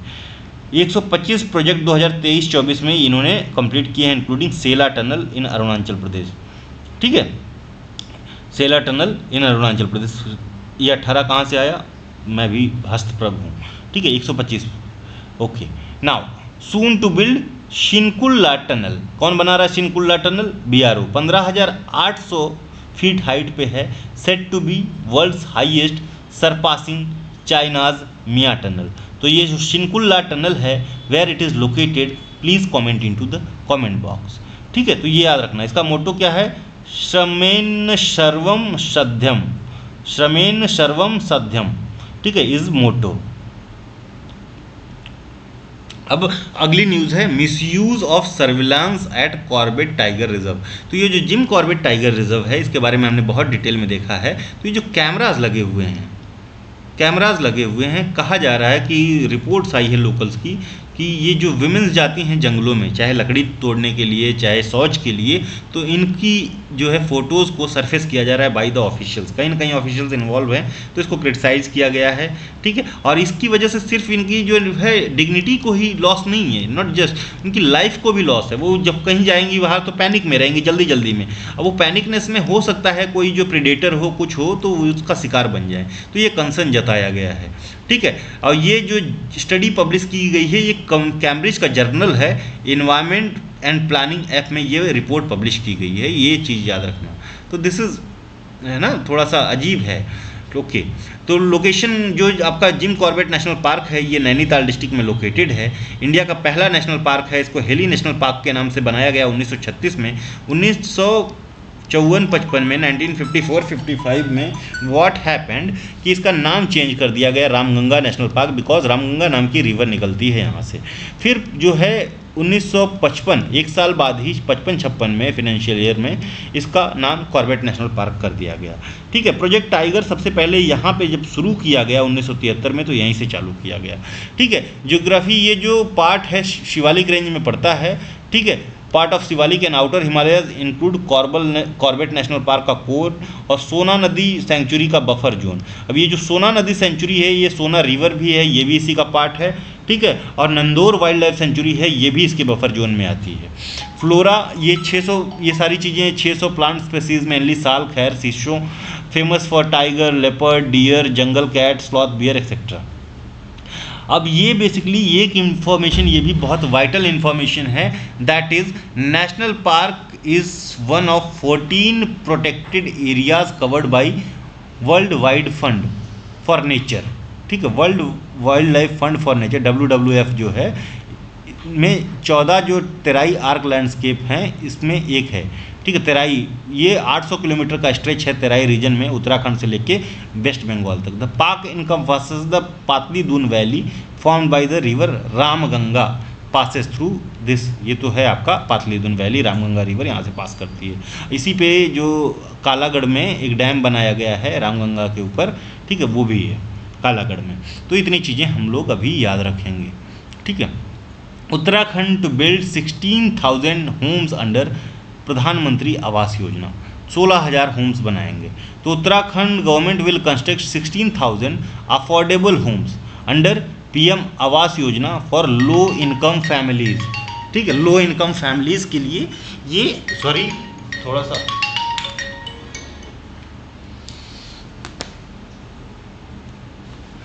Okay, let's start them. Low income families, तो इम्प्लीमेंटिंग एजेंसीज कौन होंगी? Uttarakhand housing development council UHDC, Mussoorie Dehradun development council, ये दोनों मिलकर बनाएंगी। ठीक है, कुछ प्राइवेट इन्वेस्टर्स भी होंगे। अब बात करते हैं प्रोजेक्ट ब्रेकडाउन की। मार्च 2025 में इसका कंप्लीशन होना है। Aims to provide pucca house to homeless families under Antyodaya vision. Annual income 3 lakh से कम होनी चाहिए। ठीक है, दूसरा चीज़ है मस्ट बी उत्तराखंड रेसिडेंट होना चाहिए 15 जून 2000 से पहले का। ठीक है, इसके बाद का रेसिडेंट को ये नहीं मिलेगा। इम्पैक्ट क्या है? Will improve housing condition and quality of life of poor families. तो प्रधानमंत्री आवास योजना ये जो अर्बन है ये 25 जून 2015 को लॉन्च की गई, और रूरल जो है ये 1 अप्रैल 2016 को लॉन्च की गई। ये डेट याद रखना, ये पूछा जाता है। जो अर्बन है ये महुआ के अंतर्गत आता है, ministry of housing and urban affairs. ये रूरल जो है ये कौन से मिनिस्ट्री के अंतर्गत आता है, ये आप लोगों को बताना है, मिनिस्ट्री का नाम बताना है। Rapidly growing glacier found in Uttarakhand नीति वैली। ठीक है, तो साइंटिस्ट ने डिस्कवर किया है कि सर्जिंग ग्लेशियर नीति वैली में सैटेलाइट डेटा से। तो ये लोकेशन क्या है? रैंडोल्फ एंड रेखाना ग्लेशियर है, close to India Tibet border. तो साइज़ क्या है? 10 किलोमीटर लॉन्ग है, 48 स्क्वायर किलोमीटर है। सर्ज फिनोमिना क्या है? क्यों ये बढ़ रहा है? सर्ज क्यों हो रहा है? मतलब वैसा हो रहा है, glacier is undergoing a sudden rapid expansion due to hydrological imbalances. ठीक है, फैल रहा है ये। अब फैल रहा है तो ऐसा नहीं कि आइस की क्वांटिटी में बढ़ाव हो रही है, ये इधर उधर फैल रहा है, ये कंसर्न की बात है। ठीक है, नीति वैली में। ठीक है, तो इतनी चीज़ें हमको ध्यान रखना है। नीति वैली कहाँ है? तो दिस इज़ योर नीति पास। नीति पास जो है ये चमोली डिस्ट्रिक्ट में पड़ता है। चमोली में बाराहोती भी चमोली में पड़ता है, बाराहोती ये भी चमोली में पड़ता है। कुंगरी और बिंगरी पास है, ये भी चमोली में पड़ता है। उंताधुरा पास ये जो है आपका पिथौरागढ़ चमोली के बॉर्डर पे पड़ता है। कौन सा? उंताधुरा पासेस याद रखना, Untadhura. This pass lies on the border of Pithoragarh and Chamoli. ठीक है, चमोली। लिम्पियाधुरा, लिम्पिया पास, यहाँ से कुंथी यांगती रिवर निकलती है, ये ऑल टुगेदर पिथौरागढ़ में पड़ता है। लिपू लेक पिथौरागढ़ में पड़ता है। मोनालुआ या मोनाला पास ये आपका पड़ता है उत्तरकाशी डिस्ट्रिक्ट में। ठीक है, तो कुछ ये इंपॉर्टेंट पासेस हैं उत्तराखंड के, और यही सबसे इम्पॉर्टेंट भी हैं। ठीक है, ये है देखिए आपका कौरी पास है, ठीक है, बागेश्वर और पिथौरागढ़ के बीच में पड़ता है, तो बाद में देखेंगे इसको। अच्छा, माना पास और नीति पास, अब बीच में हमारी जो कौन सी जो पर्वत रेंजेस पड़ रही हैं, अगर आप देखो तो यहाँ पे आपकी जो है कामेत रेंज है। ठीक है, माना पास और नीति पास के बीच में कामेत रेंज है, नंदा देवी जो पीक है ये बीच में इस तरह से पड़ रही है। ठीक है, नंदा देवी। आगे बढ़ते हैं। ठीक है, ठीक है, तो ये स्लाइड कर रहा है। ग्लेशियर लेक आउटबर्स्ट होने की संभावनाएं रहेंगी। आपको ये एक एक जो है पॉइंट्स में इनको याद रखना है कि क्या क्या इंपॉर्टेंट है। उत्तराखंड ने इंट्रोड्यूस किया है ग्रीन टैक्स फॉर कार्स। ठीक है, कौन सी कार्स से? जो बाहर से आ रही हैं। ठीक है, बाहर से आ रही हैं, आउटसाइडर्स की हैं। EV and bikes get free passes. तो उत्तराखंड गवर्नमेंट ने इंट्रोड्यूस किया है green tax for out of state vehicle to curb pollution. EV bikes और जो है ईवी और बाइक्स जो है इन पे जो है, और इसेंशियल सर्विसेज की जैसे एम्बुलेंस है और फायर सर्विसेज की है, ये बाहर की भी हैं, तो इनमें कोई जो ग्रीन टैक्स नहीं लगेगा। लेकिन अगर आप नॉर्मल जो कॉमर्शियल व्हीकल या पर्सनल व्हीकल लेके जा रहे हो और आपकी बाइक जो है दिल्ली की रजिस्टर्ड है या किसी और स्टेट की रजिस्टर्ड है, तो यू वुड हैव टू पे अ ग्रीन टैक्स। ठीक है, तो ये सेस रेंज जो है ये 20 से 80 रुपये का है फॉर प्राइवेट, ठीक है, और कॉमर्शियल व्हीकल्स के लिए। ठीक है, तो उत्तराखंड गवर्नमेंट इसको लगा रही है इस साल से। Two wheelers, electric, CNG vehicles, ambulance, fire brigade vehicle registered in Uttarakhand, इनके ऊपर नहीं लगेगा। इतनी चीज़ें याद रखना। ठीक है, तो जो लोग बाहर आ रहे हैं पॉल्यूटस पे वाले, उसके automatic number plate recognition cameras लगाएंगे जाएंगे। फास्टैग से पैसे अपने आप कट जाएंगे। ठीक है, और फास्टैग में जो कौन सी टेक्नोलॉजी यूज़ होती है, तो रेडियो फ्रिक्वेंसी आइडेंटिफिकेशन जो है ये यूज़ होता है। Radio frequency, radio waves use करता है फास्टैग। तो फास्टैग में कौन सी वेव यूज होती हैं, तो रेडियो वेव्स यूज होती हैं। ये भी प्रश्न आपको देखने को मिल जाता है। एनएचआई ने लॉन्च किया था my FASTag and FASTag partner app है इसके। 5 साल के लिए वैलिड होता है, 7 कलर कोड्स में अवेलेबल होता है। ठीक है, तो this is what FASTag is. Uttarakhand की रिवर जो है ये फेस कर रहे हैं इन्वायरमेंटल क्राइसिस। तो उत्तराखंड में 206 जो पेरिनियल रिवर्स हैं। पेरिनियल रिवर की कौन सी रिवर होती हैं? जिनमें बराबर पानी रहता है ना, यानी ये जो है ग्लेशियल फेड रिवर्स होती हैं। ग्लेशियल फेड रिवर्स को हम जनरली पेरिनियल रिवर्स कह देते हैं। तो उत्तराखंड में most of the river perennial river हैं, कुछ रिवर्स को छोड़ के। जैसे ये आपका जो चमोली है, चमोली के नीचे जो ये पौरी गढ़वाल वाला रीजन है, यहाँ पे एक मैकातोली माउंटेन रेंज है। कौन सा? मैकातोली, याद रखना, मैकातोली। और मैकातोली से 2 रिवर निकलती हैं, वेस्ट और ईस्ट नायर रिवर। ये जो हैं, ये जो आपकी सीजनल रिवर्स हैं, ये याद रखेंगे। और ये बहुत पतली पतली स्ट्रीम्स हैं। की हाईलाइट्स क्या है? ठीक है, तो 5428 वाटर सोर्सेज एट रिस्क है उत्तराखंड में, ये बताया गया है। इसका रीज़न क्या बताया है कि stream are under severe threat due to climate change, weather shifts and human interference. ठीक है, तो ये 3 रीजन बताए गए हैं। तो बेसिकली एक सारा है, स्प्रिंग एंड रेजुनेशन अथॉरिटी, जो उत्तराखंड गवर्नमेंट ने लॉन्च की है। ठीक है, spring and rejuvenation authority. These sources और रैपिडली ड्राइंग, बहुत तेज़ी से सूख रहे हैं, और मेन रीज़न है इसमें ह्यूमन एक्टिविटीज़, सारा का कहना है। ठीक है, spring and rejuvenation authority Uttarakhand government की। Uttarakhand government has setup spring and rejuvenation authority SARA in नवंबर 2023। सारा का रोल क्या है? तो ये formed by state government to assess river health and climate impact, urging all the departments to share relevant data. ये काम है सारा का। ठीक है, तो रिवर रेजुवेनेशन प्रोजेक्ट जो है पायलट एफर्ट्स लॉन्च्ड किए गए हैं 5 रिवर में। सॉन्ग जो है रिवर, ये देहरादून में पड़ती है। Western and eastern Nair Pauri Garhwal में पड़ती है। शिप्रा नैनीताल में, और गौड़ी चंपावत में। इनको रेजोनेट करने की पे काम कर रहा है हमारा जो सारा है ना, सारा इनके रेजोनेशन पे काम कर रहा है। एनआईएच और IIT Roorkee to conduct studies, more rivers में भी इंक्लूडेड लेटर। अभी के लिए ये 5 रिवर हैं। ठीक है, अब बात करते हैं क्लाइमेट इम्पैक्ट। तो Himalayan warming faster than global average. 288 water sources have less than 50% of water left. ठीक है, तो इनको 50% से कम वाटर रह गया है। और विजिबल चेंजेस में क्या क्या है, तो यहाँ पे हम देखते हैं। Lake like Bhimtal drawing up. अभी नैनीताल का हमने कल पढ़ा था, नैनीताल 4 फीट से नीचे चल गया है। नैनीताल अगेन जो है 75% ऑफ द वाटर जो है ज़रूरतों को पूरा करता है नैनीताल के। तो भीमताल भी नैनीताल में है, this is the biggest lake of Nainital. River like Gaula and Kosi जो कि हल्द्वानी में है, show steep water decline, altered river courses and destructive flood observe किया गया है। Expert warn of collapsing mountains and worsening water scarcity in coming future. Bhagirath mobile app launch किया गया, किसने लॉन्च किया? तो अगेन सारा ने लॉन्च किया है ना। तो उत्तराखंड के चीफ मिनिस्टर, भागीरथ मोबाइल जो ऐप है ये सारा के तहत लॉन्च किया गया है, ठीक है। उत्तराखंड के चीफ मिनिस्टर ने लॉन्च किया है Bhagirath mobile app as a part of state Jal Sanrakshan अभियान वाटर कंजर्वेशन कैंपेन 2025 को। मार्च 28, 2025 को ये जल संरक्षण अभियान ये भी सारा के तहत ही लॉन्च किया गया। The initiative aligning with the campaign theme धरा मेरा, नौला मेरा, गांव मेरा, प्रयास मेरा, ये सारा का ही कैंपेन है, याद रखना। Aim to involve citizens in reporting endangered water sources in their areas, ठीक है। तो ये काम है सारा का। आगे बढ़ते हैं, national landslide risk mitigation project, ठीक है। तो ये एक हाई लेवल कमेटी है जिसको चेयर किया है यूनियन होम मिनिस्टर ने। 11,115.607 करोड़ रुपए का अप्रूवल दिया है फॉर डिजास्टर मिटिगेशन और कैपेसिटी बिल्डिंग के लिए, ठीक है। तो इसमें उत्तराखंड भी शामिल होगा obviously. Landslide mitigation under NDMF, national landslide जो है रिस्क मिटिगेशन प्रोग्राम में। तो 1,000 करोड़ अप्रूव किया गया फॉर 15 लैंडस्लाइड प्रोन स्टेट्स के लिए, 1100 बेसिकली। तो उत्तराखंड और हिमाचल प्रदेश के लिए 139 करोड़ ईच, ठीक है। तो उत्तराखंड को कितना मिला है? 139 करोड़, ताकि ये लैंडस्लाइड को मिटिगेट कर पाए। कौन से? National landslide risk mitigation project के तहत, ठीक है।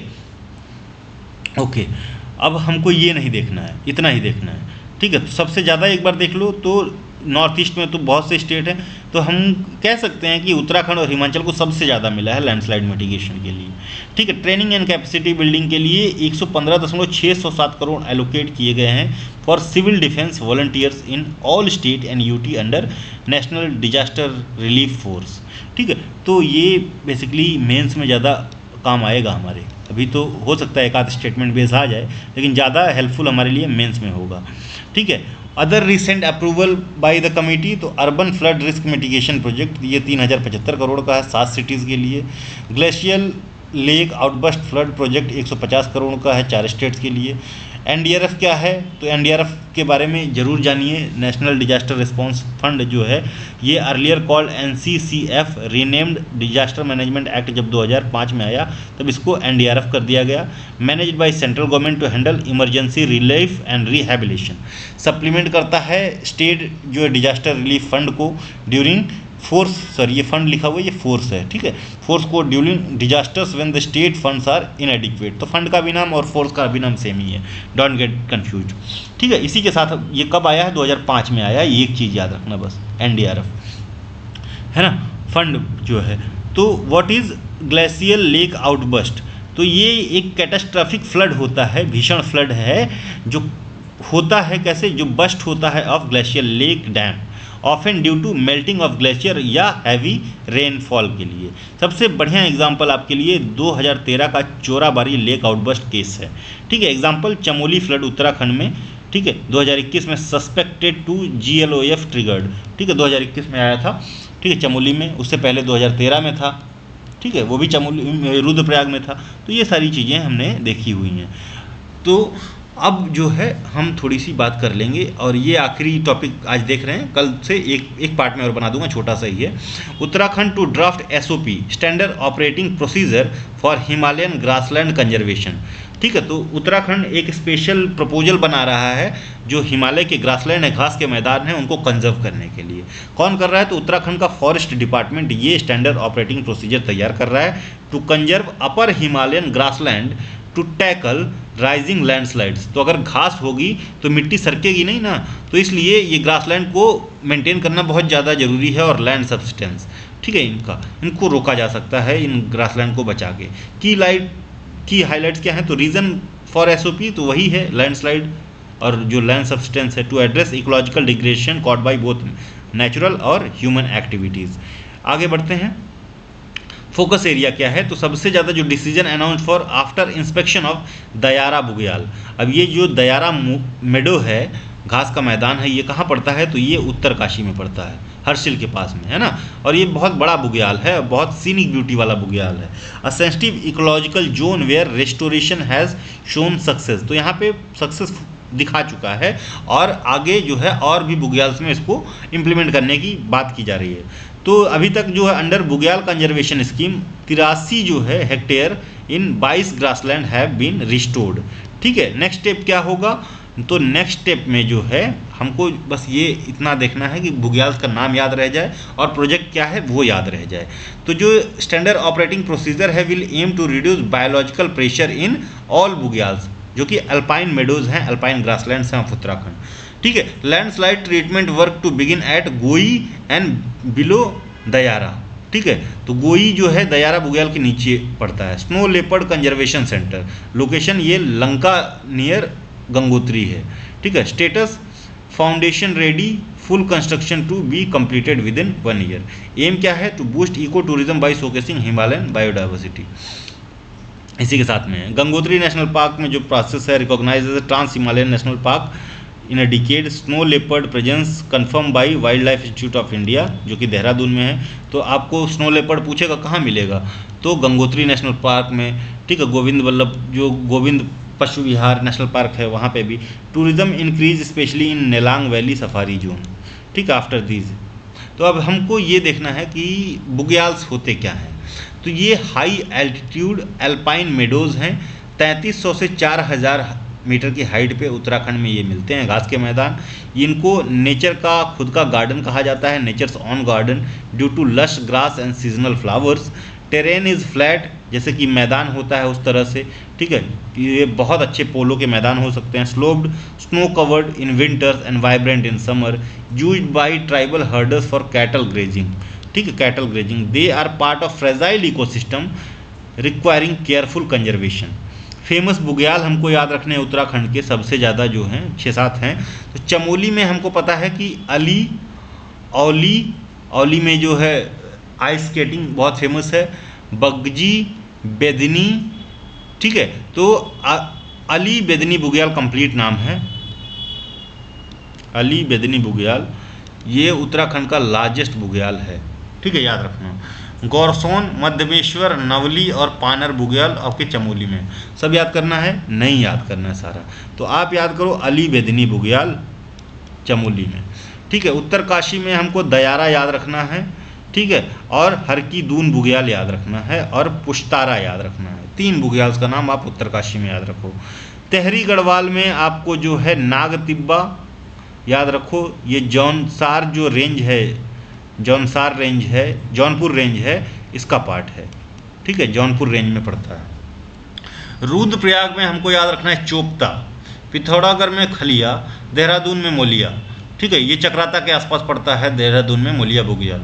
The largest bugyal in Uttarakhand is Ali Bedni Bugyal. It is also Asia's largest alpine meadow, not just of India. तो बहुत इंपॉर्टेंट हो जाता है इसको याद रखना। ठीक है, तो ये हमने सारे घास के मैदान हमने लगभग देख लिए हैं। ठीक है, तो आज के लिए यहीं पे समाप्त करते हैं। 31 पेजेस तक हमने किए हैं। इन आवर नेक्स्ट वीडियो एक पार्ट में और ख़त्म कर देंगे, तो बेसिकली 2 पार्ट में हो नहीं पाया, काफ़ी लंबा हो जाएगा। ठीक है, और मेरी भी एनर्जी थोड़ी डाउन हो रही है, तो let's finish it here today. ठीक है, कल जो है एक पार्ट में इसको ख़त्म करके फिर हम लोग अगली वीडियो पे यानी करंट अफेयर की तरफ या PYQ डिस्कशन पे बढ़ेंगे। ठीक है, PYQs आर वेरी इंपॉर्टेंट। तो मैंने पहले भी कहा है कि 2024 और 25 में उत्तराखंड PCS ने जितने भी एग्ज़ाम कंडक्ट करवाए हैं, लाइक RO, FRO का, PCS का, ठीक है, जुडिशरी का, APO का कोई एग्ज़ाम होगा तो देख लेंगे।